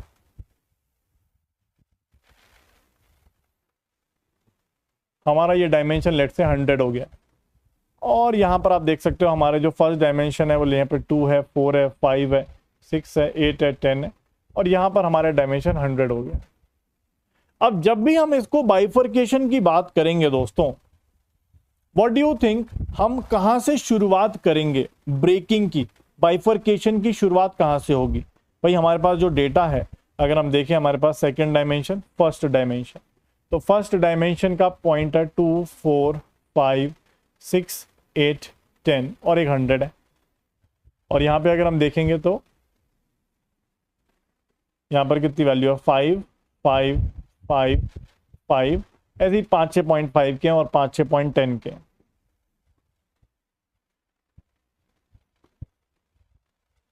हंड्रेड यहाँ पर भी, और यहाँ पे भी 10 होगा, ऐसे यहाँ पे भी, ऐसे बहुत सारे पॉइंट्स होंगे जो भी हैं। अब आप सोचिए दोस्तों कि जब भी हम स्प्लिटिंग की बात करते हैं, जब भी हम बाइफरकेशन की बात करते हैं, स्प्लिटिंग के लिए हम फर्स्ट डायमेंशन या सेकंड डायमेंशन को चूज करते हैं, तो यहां पर हम जब भी चूज करते हैं तो कौन सी वैल्यू से शुरुआत की जाती है? जब भी हम यहां पर कोई वैल्यू चूज करेंगे बाइफरकेशन करने के लिए, स्प्लिटिंग करने के लिए, तो हम हमेशा कौन सी वैल्यू चूज करते हैं? हम हमेशा मीडियन वैल्यू से शुरुआत करते हैं, राइट? मीडियन वैल्यू से शुरुआत करते हैं, मीडियन वैल्यू। तो ऐसे यहां पर 5 मैंने 4 पॉइंट्स ही बनाए, लेकिन ऐसे बहुत सारे पॉइंट्स होंगे। आउटलायर 4-5 ही होंगे, आउटलायर 4-5 ही होंगे। अब अगर हम अपने डेटा को इंक्रीजिंग ऑर्डर में रख दें और मीडियन निकालें, तो क्या आउटलायर पॉइंट्स के वैल्यूज हमारे मीडियन वैल्यूज को अफेक्ट करेंगे, या जो एक्चुअल पॉइंट्स होंगे उन्हीं की वैल्यूज मीडियन वैल्यूज को अफेक्ट करेंगी? What do you think? We always start with the median value, mean नहीं, मीडियन वैल्यू से शुरुआत करते हैं। तो अगर मान लीजिए हमारे पास 1000 पॉइंट्स हैं, जिसमें से मान लीजिए 10 पॉइंट्स आउटलायर्स हैं जो कि उड़े चले गए, बहुत दूर दूर चले गए, तो अगर हम उनको इंक्रीजिंग ऑर्डर में रखेंगे तो जो मीडियन वैल्यूज हैं वो हमेशा हमारे एक्चुअल पॉइंट से ही अफेक्टेड होगी। तो आउटलायर पॉइंट जो हैं उनकी वैल्यू कभी भी मीडियन वैल्यू का अफेक्ट नहीं कर पाएगी। तो जब हम स्प्लिटिंग शुरुआत करेंगे, जब हम स्प्लिटिंग करेंगे, तो हमेशा आउटलायर्स हमारे अफेक्ट का आउटलायर का अफेक्ट ही नहीं होगा, क्योंकि जब हम स्प्लिटिंग शुरुआत करेंगे तो मीडियन वैल्यू से करेंगे जो वैल्यू एक्चुअली में एक्चुअल पॉइंट्स ही देते हैं। तो स्प्लिटिंग पर इनका अफेक्ट नहीं हो रहा, इसका मतलब डिसीजन ट्री पे इनका अफेक्ट नहीं हो रहा है। क्या बात समझ में आई कि नहीं? जल्दी से बताइए।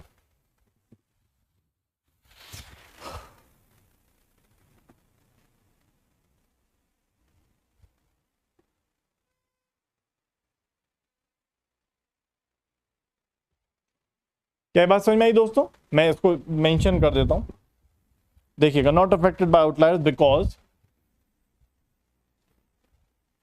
Always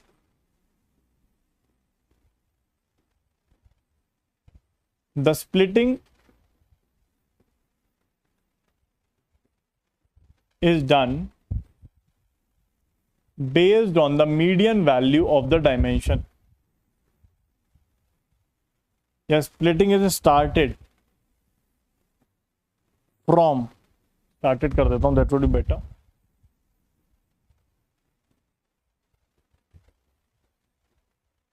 From the median value. Splitting is started from the median value on the dimension.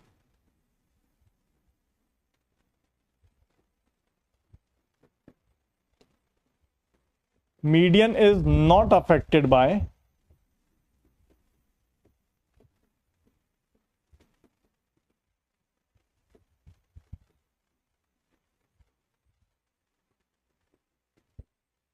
Outlier points. और सिंपल सी बात है, और एक और चीज यहां पर हम देख सकते हैं कि क्या आउटलायर सोच के देखिए, कैटेगोरिकल में कोई आउटलायर हो सकता है? सोच के देखिए, कैटेगोरिकल में वैल्यू क्या है? 0 1 2, बस खत्म। या ज्यादा मान लो 4 कैटेगरी हो जाएंगे, 0 1 2 3 4, तो उसमें आउटलायर कितनी दूर चला जाएगा? सोच के देखिए।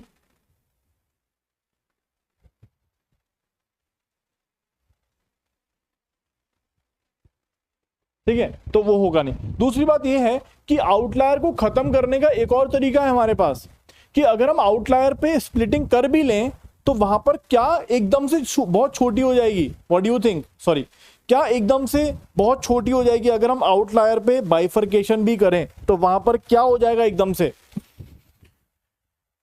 अगर हम आउटलायर पे स्प्लिटिंग भी करें, आउटलायर को स्प्लिटिंग में इंक्लूड भी करें, मान लो आपने आउटलायर पे स्प्लिटिंग करी, मान लो कोई कह रहा है कि नहीं सर हम तो स्प्लिटिंग करेंगे, मान लो आपने स्प्लिटिंग भी करी आउटलायर की, तो आपको यहां पर गिनी इंप्योरिटी बहुत ज्यादा मिल जाएगी। मतलब एक तरह से आप देखोगे कि आउटलायर पॉइंट्स को आपने बाइफरकेट कर दिया और सारे पॉइंट्स बाहर हैं, आउटलायर को यहां पर रख दिया और सारे पॉइंट्स बाहर हैं, तो तो यहां पर आपको गिनी इंप्योरिटी या इंफॉर्मेशन गेन आपको बहुत छोटा मिलेगा। इंफॉर्मेशन गेन आपको छोटा मिलेगा तो आप बोलोगे यार ऐसी स्प्लिटिंग का कोई फायदा नहीं है। वैसे आपको ये बताना चाह रहा था मैं कि आप इसकी स्प्लिटिंग तक कभी पहुंचोगे ही नहीं, पहुंच ही नहीं पाओगे। क्यों? क्योंकि हम हमेशा स्प्लिटिंग कहां से शुरुआत करते हैं? मीडियन वैल्यू से करते हैं, और जनरली स्प्लिटिंग ऊपर नीचे मीडियन के आसपास आपको मिल जाती है बेस्ट स्प्लिटिंग वैल्यू। तो आप आउटलायर तक कभी पहुंच ही नहीं पाओगे, या कभी आप वहां पे उसको आउटलायर पॉइंट से अफेक्ट ही नहीं होगे आपकी स्प्लिटिंग वैल्यूज। ठीक है, हम इसको ऐसे समझ सकते हैं कि we are starting at the median values, और मीडियन वैल्यू से जब शुरू करेंगे तो हमें बेस्ट वैल्यू कहीं आसपास ही मिल जाएगी। तो स्प्लिटिंग हम यहां तक लेके जाएं उसकी चांस ही नहीं बनेगी, इसलिए आउटलायर कभी भी आपके स्प्लिटिंग थ्रेशोल्ड्स को अफेक्ट नहीं करेगा। ओके, ये चीज यहां पर भी मेंशन करनी चाहिए। What do you think? हमारे डिसीजन ट्री में सबसे इंपॉर्टेंट चीज क्या है? हमारे डिसीजन ट्री में सबसे इंपॉर्टेंट है थ्रेशोल्ड्स, जो decision threshold, not the stopping criteria वाले थ्रेशोल्ड, वो नहीं, डिसीजन थ्रेशोल्ड्स कि अगर हमें x greater than some value है तो राइट में जाना है, x less than some value है तो लेफ्ट में जाना है। ठीक है, इस तरह से जो हमारे एरियाज बनते हैं, ठीक है, हमारे जो रीजन्स बनते हैं, तो वही सबसे इंपॉर्टेंट है। और जब वही थ्रेशोल्ड्स जो हमारे रीजन्स के थ्रेशोल्ड्स हैं वो हमारे आउटलायर से अफेक्ट नहीं हो रहे हैं, इसका मतलब डिसीजन ट्री हमारे आउटलायर से अफेक्ट नहीं होगा। So because we always split in because always the splitting is started from the median values of the dimension, median is not affected by the outlier points, and in decision tree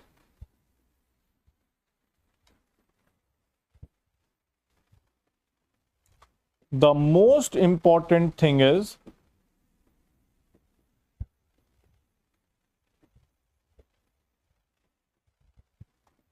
bifurcation or splitting thresholds।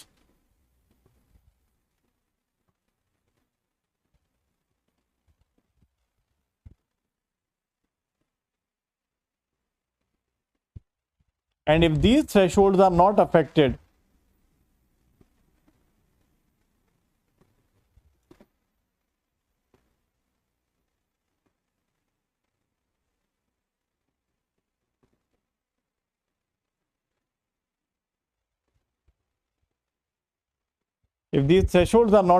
by the outlier, so decision tree is not affected by them।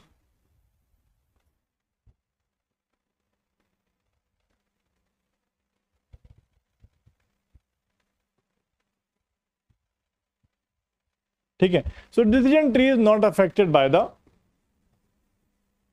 Post pruning में overfit कैसे हो जाता है? Post pruning में तो हम allow करते हैं ना उसको ओवरफिट करने के लिए परपित भाई, हम उसमें कोई स्टॉपिंग क्राइटेरिया नहीं लगाते हैं, हम उसको रोकते नहीं है, हम उसे कहते हैं कि भाई ओवरफिट कर लो, तुम उसको अलाउ करते हैं कि बिल्कुल होमोजीनियस पॉइंट्स लेके आ जाओ, ओवरफिट कर लो पूरे डेटा पे, वी आर अलाउइंग इट। वो तो डिसीजन ट्री की इनहेरेंट कैपेबिलिटी है ओवरफिट करना, वो तो उसकी इनहेरेंट कैरेक्टरिस्टिक है ओवरफिट करना, वो तो करता ही ओवरफिट, हम उसको रोक देते हैं तो नहीं करता है। तो पोस्ट प्रूनिंग में हम उसको अलाउ कर देते हैं कि भाई तुम ओवरफिट कर लो, उसके बाद सर्टेन क्राइटेरियाज के माध्यम से we are just cutting the branches. ठीक है, अब वो क्राइटेरिया स्टॉपिंग क्राइटेरिया थोड़े अलग होते हैं, बट वैसे कुछ आप समझ सकते हो, बट हम उसको काट के ओवरफिट को कम कर सकते हैं। ठीक है, हाँ ऑब्वियसली बात है, in outlier in overfitting it will obviously give importance to the outliers, वो तो देगा ही देगा, उसको तो स्प्लिटिंग करनी है ना, वो तो ओवरफिट करेगा ही करेगा, वो तो ओवरफिट करने के लिए ही है ना पोस्ट प्रूनिंग, तो वो तो इंपॉर्टेंस देगा ही देगा आउटलायर को।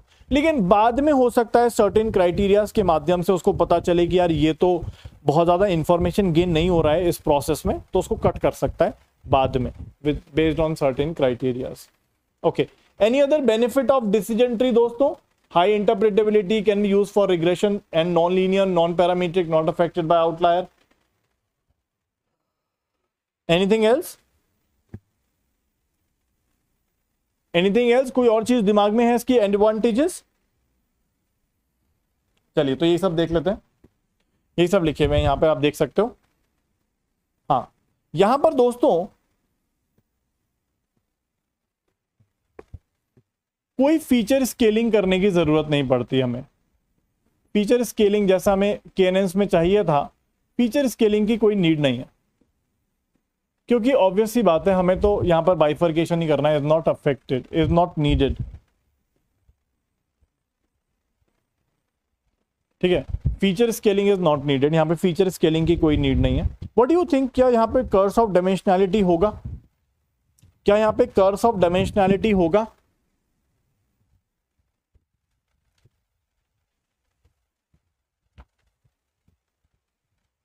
क्यों नहीं होगा? हाँ सही बात है, स्पेस कॉम्प्लेक्सिटी बहुत कम है, ये मैंने पहले भी एक्सप्लेन किया था आप लोगों को जब मैं एक्सप्लेन कर रहा था। वो हम लोग पढ़ेंगे भी, स्पेस और टाइम कॉम्प्लेक्सिटी दोनों चीज पढ़ेंगे।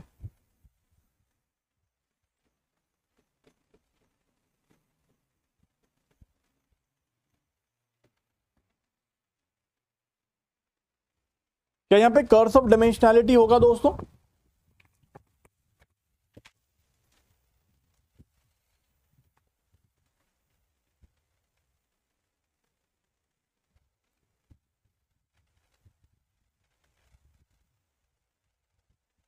नहीं नहीं, कर्स ऑफ डायमेंशनैलिटी का कंप्यूटेशन से इसका कोई मतलब नहीं होता, वो अलग चीज है। मतलब आप ये कह सकते हो कि डायमेंशनैलिटी बढ़ने से इसमें कंप्यूटेशंस बढ़ सकती हैं, बट वो कर्स ऑफ डायमेंशनैलिटी वर्ड अलग है। कर्स ऑफ डायमेंशनैलिटी ये कहती है कि अगर डायमेंशंस बढ़ेंगे तो मेरे उसकी परफॉर्मेंस कम हो जाएगी, उसकी परफॉर्मेंस बेकार हो जाएगी एल्गोरिदम की। ऐसा यहां पर कुछ नहीं होता। अगर हम डायमेंशंस को इंक्रीज भी करेंगे तो तब भी हम यहां पर अपने रीजन्स को कट कर सकते हैं बड़े आराम से, जो कि एक्चुअली हमने केएनएन में देखी थी कर्स ऑफ डायमेंशनैलिटी, कि अगर डायमेंशंस बढ़ेंगे तो पॉइंट्स दूर दूर हो जाएंगे, जिसकी वजह से वो नेबरिंग पॉइंट्स को या ये कह सकते हैं कि नेबरिंग पॉइंट्स दूर हो जाएंगे तो पॉइंट्स के बीच में सिमिलैरिटी चेंज हो जाएगी, जो हमारा केएनएन में था, बट यहां पर ऐसा कुछ भी नहीं है। ठीक है, तो वही सारे पॉइंट्स यहां पर लिखे हुए हैं दोस्तों। ठीक है, तो सेम पॉइंट्स यहां पर लिखे हुए हैं, इसमें कोई परेशानी वाली बात नहीं है। आई होप आप लोगों को ये बातें क्लियर है। Now what do you think about the disadvantages?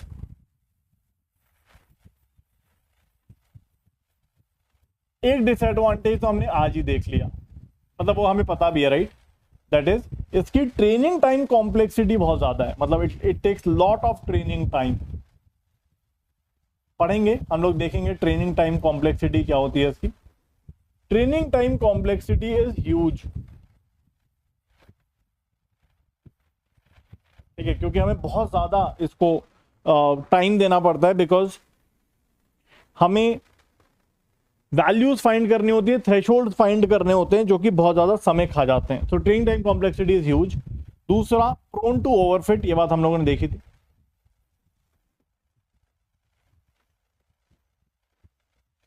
और कोई डिसएडवांटेज? ठीक है, हाँ, ग्रीडी अप्रोच, वही बात है कि हम सारे के सारे डायमेंशंस को चेक करते हैं और फिर जाके बेस्ट फाइंड करते हैं, तो obviously greedy approach. Anyone else, anything else दोस्तों? यहां पर और कोई पॉइंट भी हो सकता है? हाँ, वो हो गया, कॉम्प्यूटेशनली एक्सटेंसिव लिख देता हूं, चलो ठीक है।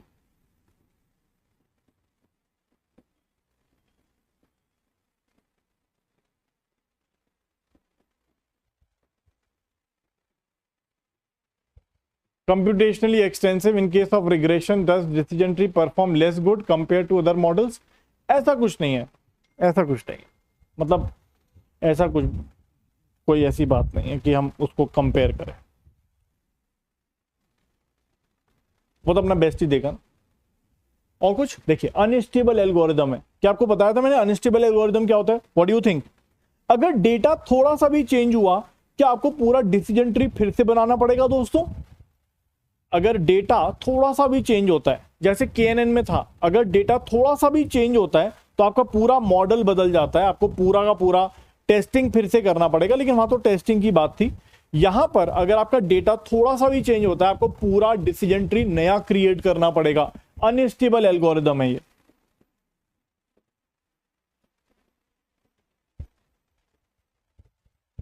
We have to create a whole new decision tree if the data changes.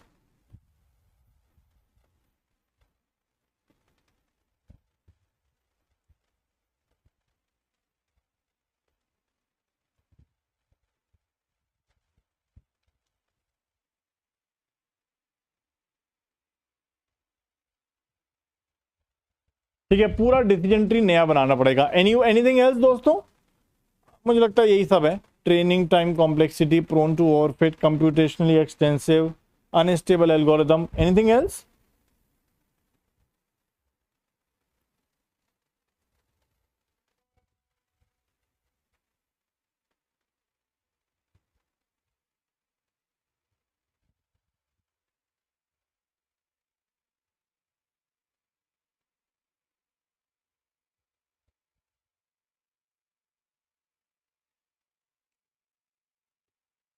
हाँ एग्जैक्टली, लार्ज डेटा सेट में इसकी बैंड बच जाती है, इसलिए हम लोग यूज करते हैं random forest algorithm. Random forest हम थोड़ा बहुत देखेंगे, ज्यादा नहीं देखेंगे। जैसे कल और परसों हमारी बायस और वेरिएंस की क्लासेस हैं, तो वहां पे हम थोड़ा बहुत एंसेंबल लर्निंग के बारे में देख लेंगे। ठीक है, तो यहां पर हम लिखते हैं दोस्तों कि not good for large data set. अगर हमारा लार्ज डेटा सेट हो जाएगा दोस्तों, ठीक है, इसलिए हम क्या करते हैं, दैट इज वाई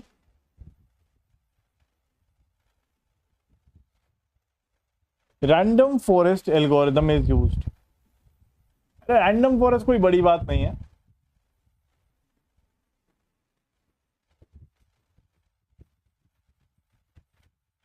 पढ़ेंगे हम लोग इस एल्गोरिदम को, थोड़ा सा ज्यादा डिटेल में नहीं, थोड़ा सा देखेंगे। तो रैंडम फॉरेस्ट कुछ नहीं होता दोस्तों, क्या होता है, हम डेटा सेट को डिवाइड कर लेते हैं पार्ट्स में।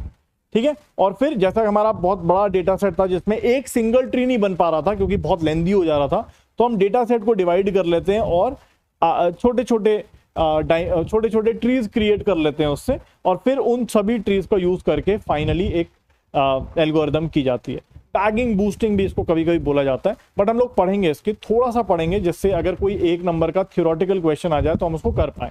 ठीक है, सो विल सी दिस। तो ये भी एक इसका डिसएडवांटेज है। ठीक है, चलिए, तो मेरे ख्याल से यही सब इसके डिसएडवांटेज है।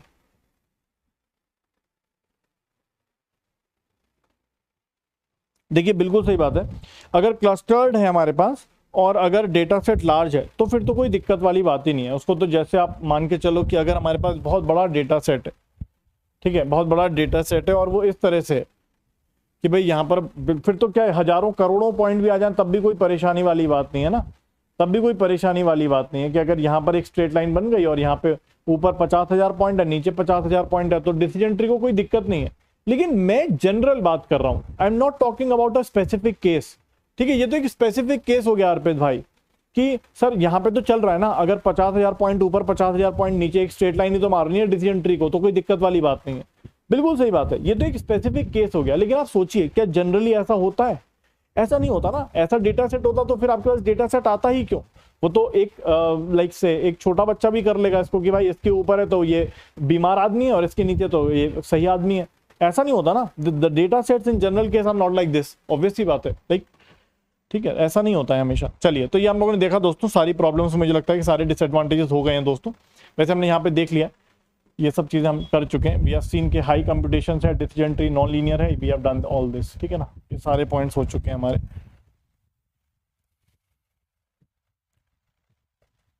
ठीक है, और ये सब हमने देख लिया। ओवर फिटिंग हो जाती है, ओवर फिटिंग और ये सब, ठीक है। एनसेंबल मॉडल हम यूज करते हैं। ठीक है, सारे पॉइंट्स हम लोगों ने कवर कर लिए हैं।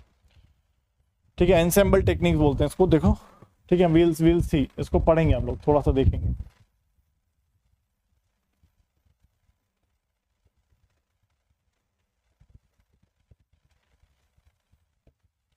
चलिए, अब जल्दी से कुछ क्वेश्चन है, जल्दी से हम लोग निपटा लेते हैं इसको। ठीक है ना, ओके। ठीक है, जल्दी से इसको निपटा लेते हैं दोस्तों हम लोग। विच one of the following statement is not true about the information gain? It is the addition in entropy by transforming a data set. It is calculated by comparing the entropy of the data set before and after transformation. It is often used in training the decision tree. It is also known as Kullback-Leibler divergence, which is not true about the information gain. क्या लगता है दोस्तों?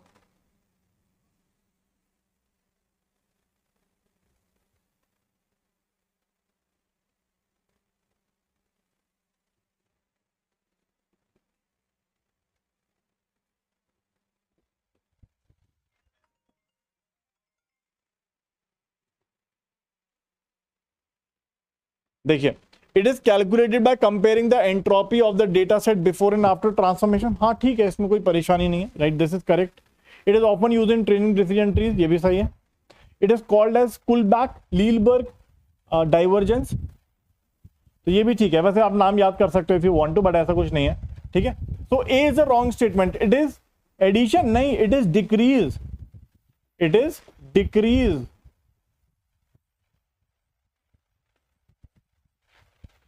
It is decrease in the entropy by transforming a data set. ठीक है, it is decrease, ये गलत statement हो जाएगा, तो दिस इज रॉन्ग, बाकी सब ठीक है।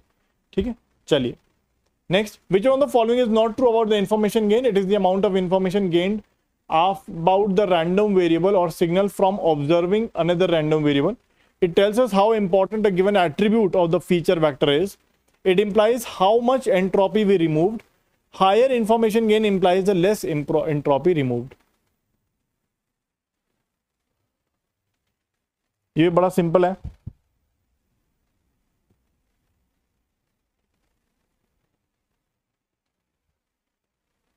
Which one of the following is not true?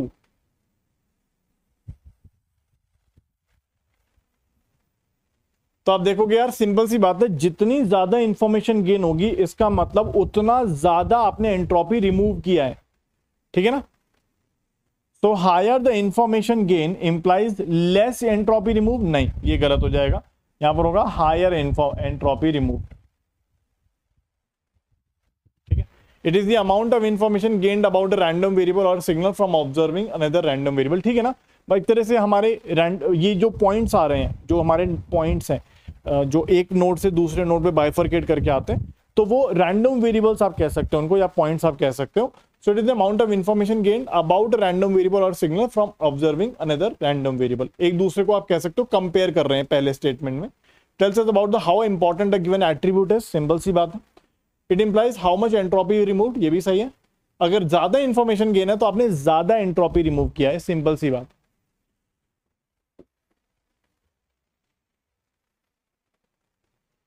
So entropy for the split is this and entropy before the split is this. What is the information gain? तो ये simple सी बात है, आप बोलोगे before split is 1 minus 0.39, this is the information gain, this will come out to be C 0.61। इसमें कोई परेशानी नहीं होनी चाहिए।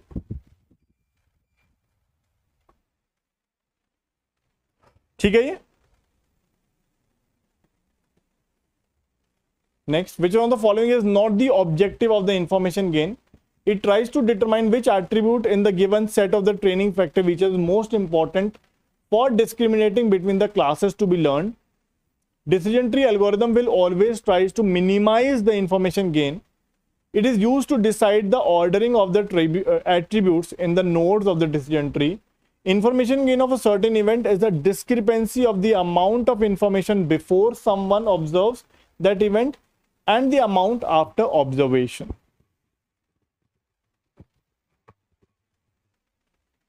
क्या लगता है दोस्तों इसमें answer? So decision not in the objective of the information gain. So decision tree हमेशा क्या करेगा? इंफॉर्मेशन गेन को बढ़ाने की कोशिश करेगा, क्योंकि तभी वो स्प्लिट करता है। अगर वो इंफॉर्मेशन गेन मिनिमाइज करेगा तो स्प्लिट क्यों करेगा?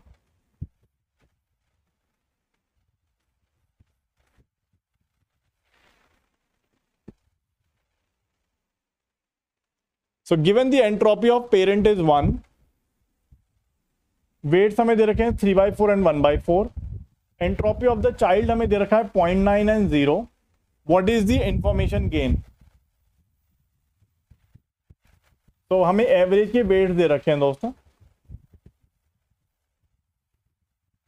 तो आप बोलोगे entropy of the child is equal to 0.9 into 3/4 plus 0 into 1/4।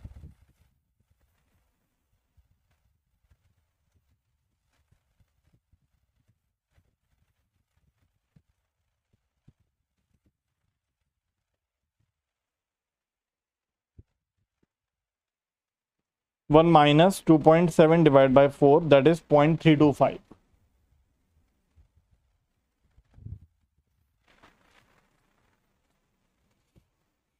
चले आगे, सबका हो गया दोस्तों, एक बार देखिए।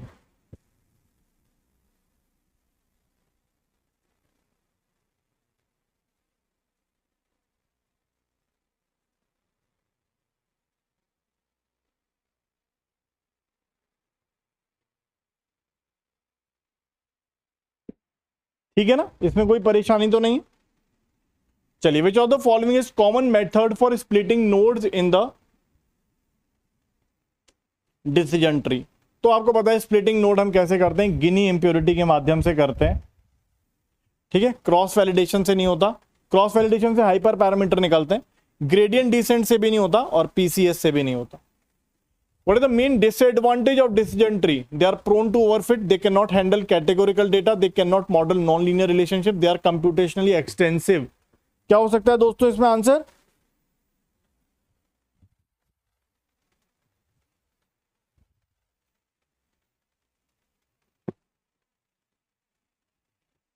इसमें दो आंसर बन जाएंगे दोस्तों। They are prone to overfit and they are computationally expensive या expensive, highly computationally expensive. Right, both options are correct. पहला भी ठीक है और लास्ट वाला भी ठीक है। What is the purpose of pruning? Pruning मतलब stopping. They reduce the depth of the tree and prevent overfitting. They optimize the trees parameters to handle the missing data to improve the trees interpretability. तो आप सभी को बताइए, to reduce the depth of the tree and prevent overfitting.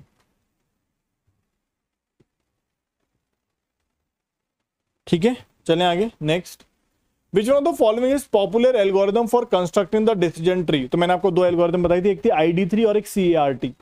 ठीक है, दोनों आप देख सकते हो।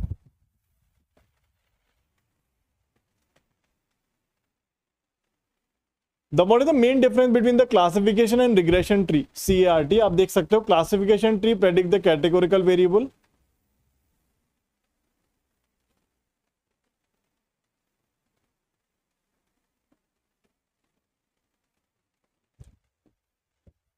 ये हो जाएगा, बाकी सब तो बोगस टाइप के ऑप्शंस हैं। Classification tree use Gini impurity while regression tree uses information gain। Classification tree use can handle the missing data while regression tree can not, ऐसा कुछ नहीं है। Are computationally extensive, regression tree are not, ऐसा भी कुछ नहीं है। और is the primary purpose of random forest algorithm? क्या होगा दोस्तों इसका? मैंने आपको कुछ कुछ बताने की कोशिश करी थी कि रैंडम फॉरेस्ट एल्गोरिथम क्या होती है हमारी, क्यों हम यूज करते हैं। क्योंकि डिसीजन ट्री अगर सिंगल डेटा, बड़े डेटा के लिए बनाया जाएगा तो वो बहुत ज्यादा क्लमजी हो जाएगा, बहुत ज्यादा लेंदी हो जाएगा। It can leads to many computations. तो it is better to combine. तो उसमें क्या करते हैं हम लोग, उसको छोटे छोटे डेटाज में डिवाइड कर देते हैं। ठीक है, और फिर हमारे पास बहुत सारे ट्रीज हो जाते हैं। फिर उन सभी ट्रीज को यूज करके हम अपना डिसीजन लेते हैं, सभी ट्रीज को यूज करके। तो to combine multiple decision trees to improve the prediction performance, to optimize the parameter of single decision tree, to handle the missing data, to visualize the decision boundary of the decision tree। नहीं, तो random forest में क्या करते हैं हम लोग, we create many small trees और फिर सभी ट्रीज को यूज करके हम फाइनल डिसीजन लेते हैं। अब वो कैसे लेते हैं, विल टॉक अबाउट इट। देखिए, इसमें कोई मना नहीं है। आपको लगता है कि हमारे पास 1000 पॉइंट का डेटा है तो वी एक्चुअली वांट कि हमें डिसीजन ट्री बनाना है 1000 पॉइंट से, तो आप बोलोगे नहीं मैं तो रैंडम फॉरेस्ट यूज करूंगा, I will use the ensemble methods. तो उसमें आप बोलोगे नहीं मैं 100 पॉइंट के लेट से 10 डिसीजन ट्री बनाता हूं। ठीक है, तो ऐसे कर सकते हो, आपको कोई मना थोड़ी कर रहा है। ठीक है, देयर इज नो बाउंडेशन कि हम रैंडम फॉरेस्ट इतने नंबर ऑफ डेटा सेट पर ही बनाएंगे, ऐसा कुछ नहीं है। But obviously it is not क्या बोला जाता है, नॉट एडवाइजेबल कि अगर 1000 पॉइंट का तो एक ही बना लो ना, इतने 10 बनाने की क्या जरूरत है। ठीक है, लेकिन जैसा कि हम देखते हैं कि एनसेम्बल लर्निंग एल्गोरिथम्स हमारी एक्यूरेसी को इंक्रीज करने की कोशिश कर सकते हैं। तो आप देख सकते हो कि यार हम तो रैंडम फॉरेस्ट यूज करेंगे, तो ऐसा कुछ कह सकते हैं हम लोग। विच of the following is popular method for splitting nodes in the regression trees? दोनों ही ठीक है, गिनी इंप्योरिटी भी यूज कर सकते हो आप, इंफॉर्मेशन गेन भी यूज कर सकते हो कि भाई गिनी इंप्योरिटी हमारी चाइल्ड की थोड़ी कम हो गई। वैसे जनरली हम इंफॉर्मेशन गेन का यूज करते हैं because it help in comparison. ठीक है ना, पेरेंट और चाइल्ड के बीच में कंपैरिजन अगर हो जाता है तो फिर हम कह सकते हैं कि यार ये बढ़िया है, इसको हम स्प्लिट कर लेते हैं। ठीक है, गिनी इंप्योरिटी हमें पेरेंट की अलग और चाइल्ड की अलग मिलती है, तो कंपेरिजन नहीं हो पाता है और हम ये नहीं कह पाते हैं कि स्प्लिटिंग अच्छी है कि नहीं है। तो अच्छी स्प्लिटिंग के लिए हमें इंफॉर्मेशन गेन की जरूरत पड़ती है because this will help in comparing the parent and child impurities. ठीक है, कंपेयर करके फिर हम अच्छे से डिसाइड कर पाते हैं। बिना कंपैरिजन के हम इसको कर नहीं पाते हैं। आप समझ पा रहे हैं मेरी बात? वैसे आप गिनी इंप्योरिटी का यूज कर सकते हो, लेकिन आप कंपेयर नहीं कर पाओगे ना जब तक पेरेंट को और चाइल्ड को, तब तक आप अच्छे से स्प्लिट नहीं कर पाओगे। क्योंकि अगर हम कहते हैं कि दोनों के बीच में let's say for example let's say parent की 0.5 है और गिनी इंप्योरिटी चाइल्ड की 0.49 है, तो आप बोलोगे नहीं यार, यहाँ तो इन्फॉर्मेशन गेन इस वाले स्टेप पे तो ज़्यादा नहीं मिल रहा है, ठीक है। तो कंपैरिजन बहुत ज़रूरी है, तभी आप कह पाओगे अच्छा स्प्लिट है कि नहीं, ठीक है। What is the entropy in context of the decision tree? A measure of disorder or impurity in a node, a measure of complexity, difference between the predicted value, a measure of disorder or impurity in a node. Which one of the following is a common stopping criteria? Stopping criteria क्या हो सकता है? Reaching a maximum depth, achieving a minimum information gain, achieving a minimum Gini impurity.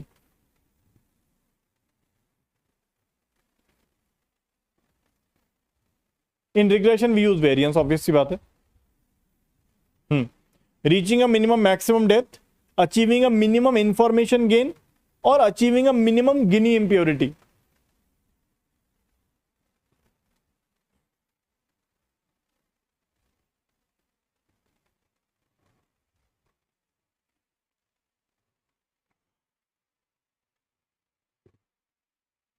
देखिए सबसे पहली बात है, पहला तो है ही है, इसमें तो कोई परेशानी नहीं है. रीचिंग अ मैक्सिमम डेप्थ, कि भाई इससे ज्यादा आप डेप्थ पे नहीं जा सकते, अब पहुंच गए हो तो बस अब रुक जाओ, इससे ज्यादा नहीं जाएंगे. Achieving a minimum information gain, कि भाई हमें किसी स्प्लिटिंग कर रहे हैं और स्प्लिटिंग करते करते हमें दिख रहा है कि इंफॉर्मेशन गेन जो है एक वैल्यू से छोटी हो गई है, एक थ्रेशोल्ड से छोटी हो गई है, तो अब आप स्प्लिट नहीं करोगे, राइट. तो इसका मतलब इंफॉर्मेशन गेन जब तक एक थ्रेशोल्ड से बड़ी होगी तभी तक हम इसको स्प्लिट करेंगे, ठीक है. तो ये भी ठीक है, ये भी ठीक है, okay. Achieving a minimum Guinea impurity, क्या इसमें कोई गलती है? जैसे फॉर एग्जांपल मैं आपसे कहता हूं कि यार Gini impurity should always be greater than 0.02. अगर ऐसा कुछ थ्रेशोल्ड में रख देता हूं तभी हम स्प्लिट करेंगे, then only you can split,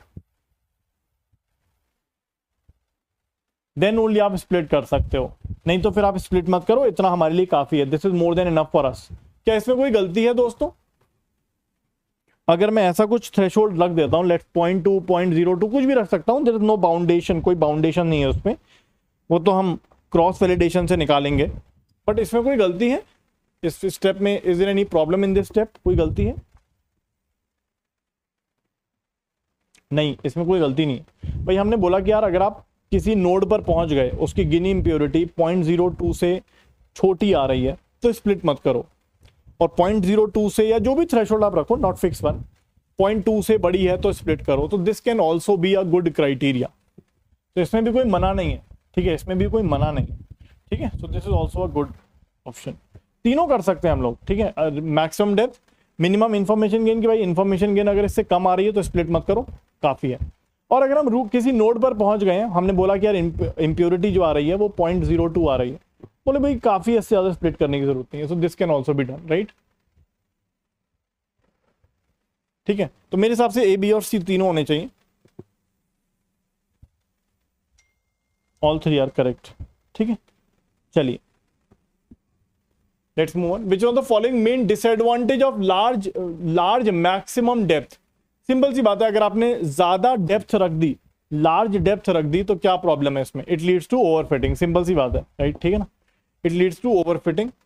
obviously it increases the computational complexity of the tree, ये भी ठीक है. It reduces the interpretability of the tree, नहीं ऐसा कुछ नहीं है. तो ए और सी तीनों हो सकते हैं, दोनों हो सकते हैं इसके अंदर. अच्छा एक और चीज देखिए, अगर मान लीजिए हम अपने डिसीजन ट्री को कॉम्प्लेक्स बनाते चले जाएं, अगर हम अपने डिसीजन ट्री को कॉम्प्लेक्स बना दें तो क्या उसकी इंटरप्रेटेबिलिटी में कुछ फर्क पड़ेगा? अगर हम अपने डिसीजन ट्री को YC, देखिए फॉर एग्जांपल ये चीज हमने स्टार्टिंग में भी पढ़ी थी, इसमें कोई कंफ्यूजन वाली बात ही नहीं है. आपको ध्यान होगा हमने ये लिखा है यहां पर, स्टॉपिंग क्राइटेरिया हम क्या क्या रख सकते हैं. देखिए ये 4 स्टॉपिंग क्राइटेरिया हम रख सकते हैं, राइट. पहला क्या है कि अगर हम किसी नोड पर पहुंच गए और वहां पर गिनी इंप्योरिटी किसी एक वैल्यू से कम आ रही है, तो हम बोलेंगे यार अब स्प्लिट करने की जरूरत नहीं है, there is no need to split, अब इसको आगे स्प्लिट करने की जरूरत ही नहीं है. तो we can have a splitting criteria like this, that is if Gini impurity of any node is less than some threshold then don't split. तो इसका मतलब Gini impurity can act as a threshold. Information gain अगर splitting करते समय threshold से कम आ रही तो split मत करो. Depth of the tree, maximum दे सकते हैं, number of points in a node ये दे सकते हैं। तो चारों हमारे स्टॉपिंग क्राइटेरिया हो सकते हैं। इसका मतलब ये जो क्वेश्चन हम कर रहे थे ये वाला, सो this is also good.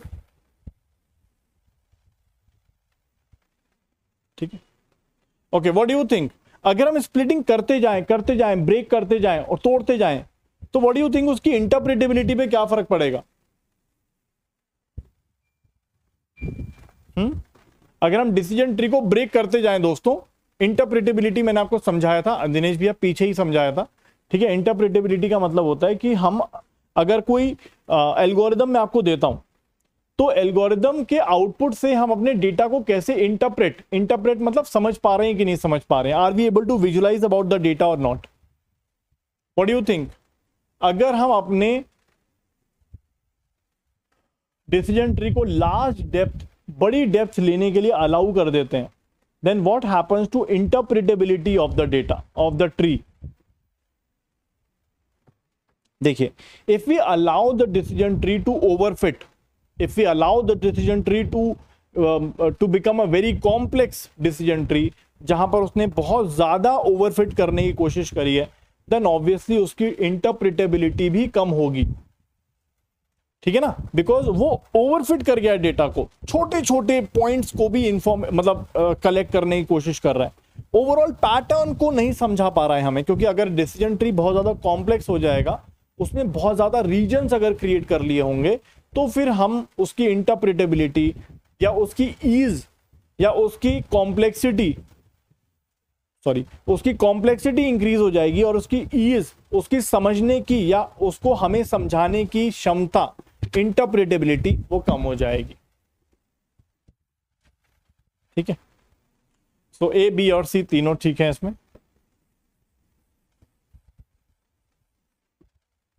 Interpretability का मतलब ये होता है किसी मॉडल को आपको समझाने की शक्ति। ठीक है भाई, अगर मैं आपसे कहता हूं कि मेरे पास एक मैप है, मैंने उसमें 4 लाइन बना दी ऐसी, और बोला कि यार मेनली यहां पर इंडियंस रहते हैं, यहां पाकिस्तानी रहते हैं, यहां ऑस्ट्रेलियंस और यहां इंडोनेशियंस, लेकिन अब मैं उसमें आपको छोटी छोटी बात समझाने लगा कि यार देखो नहीं ऐसा नहीं है, यहाँ पे सब इंडियंस नहीं रहते, यहाँ पे कुछ बांग्लादेशीज भी रहते हैं, यहाँ पे इंडियंस भी रहते हैं, यहाँ पे नेपालीज भी रहते हैं, यहाँ पे भूटान के लोग भी रहते हैं। तो आप बोलोगे भाई क्या यार, ये तो समझ ही नहीं आ रहा। ठीक है, तो ओवरऑल हम बात कर सकते हैं कि यार मेनली इंडियंस रहते हैं। ठीक है, हो सकता है 5-10% नेपाल के लोग हों, कुछ भूटान के लोग हों, बट ठीक है, ओवरऑल अगर हम बात करें, मतलब if we talk about the larger picture, तो हमें वो इंटरप्रिटेबिलिटी की बात समझ में आती है। ठीक है, which of the following techniques are used to reduce the overfit in the decision tree? Pruning, bagging and boosting, तीनों होती है, हम लोग दोनों पढ़ेंगे। अभी हमने प्रूनिंग पढ़ा है, बैगिंग बूस्टिंग हम लोग शायद परसों की क्लास में पढ़ पाएंगे।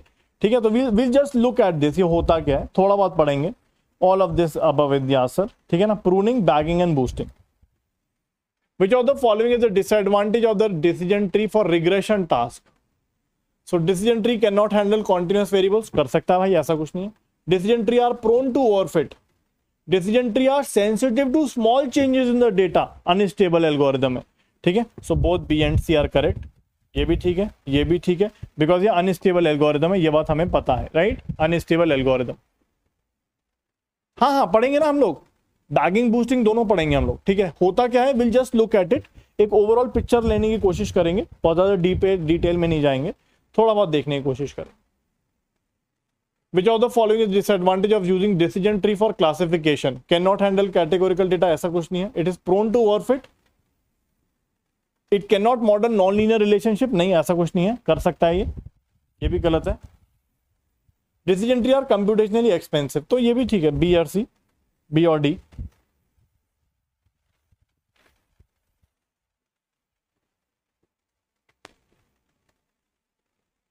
Which one of the following is an ensemble learning technique that uses decision tree as base learner? Random forest, ठीक है।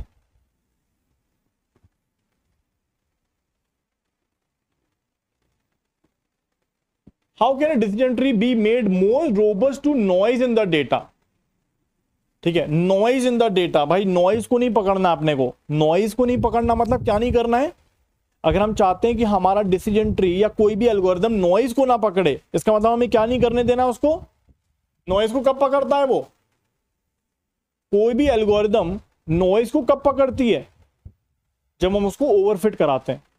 जब हम उसको ओवरफिट कराते हैं तब वो जाके नॉइज को पकड़ती है। तो अगर हम उसको ओवरफिट नहीं करने देंगे तो वो नॉइज को नहीं पकड़ेगी, राइट?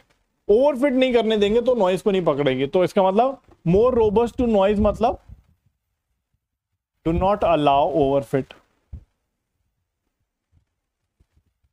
क्योंकि ओवरफिट कर लिया तो नॉइज को पकड़ लेगा वो, ठीक है? So by increasing the maximum depth, भाई ये तो ओवरफिट कर रहा है। By using a smaller minimum samples per leaf, क्या लग रहा है? अगर हम एक लीफ में छोटे नंबर ऑफ सैंपल्स रखेंगे, लेट्स से मैंने बोला 2 सैंपल रखने हैं बस, तो आपको लग रहा है ओवरफिट होगा? अगर मैं आपसे कहता हूं लीफ नोड में सिर्फ 2 सैंपल्स होने चाहिए, 2 से ज्यादा, 2 से कम नहीं, तो आप बोलोगे भाई ये तो ओवरफिट कर रहा है। अगर आपने एक लीफ में नंबर ऑफ सैंपल्स कम कर दिए तो इसका मतलब ओवरफिटिंग हो जाएगी। तो ये वाला ऑप्शन भी गलत है। By using ensemble technique like bagging and boosting, this is a good algorithm, ये सही है। By removing features with low importance, what do you think? अगर हम किसी फीचर को रिमूव करते हैं तो क्या हम ओवरफिट करते हैं या अंडरफिट करते हैं? मतलब सॉरी, ओवरफिट कम करते हैं या ओवरफिट बढ़ाते हैं? सोच के देखिए क्या होगा। By using smaller minimum samples per leaf, देखिए ये नहीं होगा। B is the option for overfitting, क्योंकि अगर मैं बोलता हूं कि भाई मेरी लीफ में एक सैंपल होना चाहिए, एक, बस एक, तो आप बोलो भाई आप तो ओवरफिट कर रहे हो, आप अपने मिनिमम नंबर ऑफ सैंपल्स को कम कर रहे हो, आपने मिनिमम नंबर ऑफ सैंपल्स को कम कर रहे हो, तो इसका मतलब बी इज ओवरफिटिंग, ठीक? C is the correct option. What do you think about D? देखिए अगर हम किसी removing features will lead to overfit या लेस, मैं ये बात लिखता हूं फिर इसको क्लियर कर लेते हैं। What do you think? Removing unwanted features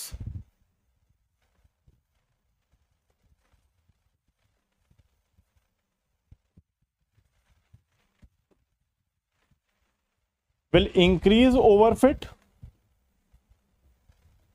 या reduce overfit?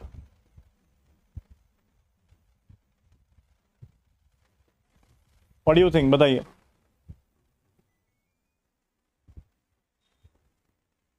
रिड्यूस करेगा या इंक्रीज करेगा? सोचिए।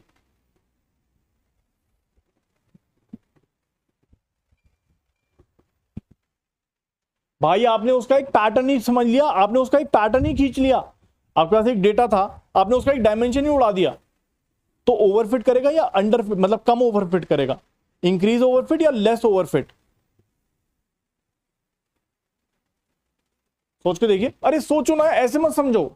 नहीं ऐसे नहीं समझते। जैसे फॉर एग्जांपल मैं आपसे कहता हूं, आप इसको ऐसे समझो कि जैसे, ध्यान से समझना, ध्यान से समझना। जैसे फॉर एग्जांपल मैंने कोई पेंटिंग बनाई, जैसे 1 मिनट ले रहा हूं, जैसे मैंने कोई पेंटिंग बनाई इस तरह से, देखो मेरी पेंटिंग बड़ी खराब है, इस तरह से मैंने कुछ किसी का चेहरा बनाया, इस तरह से, ऐसे करके कुछ, ऐसे करके कुछ चेहरा बनाया। अब मैंने क्या किया, सोचिएगा, जस्ट थिंक अबाउट इट, सोचना है, रटना कुछ नहीं है, सोचना है। देखिए मैंने क्या किया, मैंने देखा था कि यार ऐसा था कि उसकी नाक में ना एक कुछ लाइक एक रेड कलर का स्पॉट भी था। मैंने देखा था कि उसकी नाक पे, जो जिस आदमी का मैं पेंट बना रहा था, उसकी नाक पे एक छोटा सा रेड कलर का स्पॉट भी था। तो आप बोलोगे यार क्या है, रेड कलर का स्पॉट क्यों बना रहे हो, तो बहुत इनसिग्निफिकेंट है। आप बोलोगे सर इतनी बड़ी पिक्चर में ये रेड स्पॉट इनसिग्निफिकेंट है, दिख भी नहीं रहा, आपको दिख भी नहीं रहा होगा, मुझे तो दिख रहा है लेकिन आपको नहीं दिख रहा होगा। आप बोलोगे सर तो इनसिग्निफिकेंट है, बनाने की जरूरत नहीं है। तो अब सोचिए, मैं ये रेड स्पॉट अगर नहीं बनाऊंगा तो ओवरफिट करूंगा या अंडरफिट कर, मतलब कम ओवरफिट करूंगा? What do you think? सोच के देखिए। अगर मैं यहां पर कहता हूं यार उसकी नाक पे जिसका मैं बना रहा हूं उस पर एक रेड कलर का स्पॉट था, तो मैंने बना दिया। आप बोलोगे सर तो दिख भी नहीं रहा, हटा दो इसको, कोई फर्क नहीं पड़ रहा। तो ये अनवांटेड फीचर है जिसको मैंने हटा दिया, तो आप कम ओवरफिट कर रहे हो, राइट? कम ओवरफिट कर रहे हो यार, you will reduce the overfit,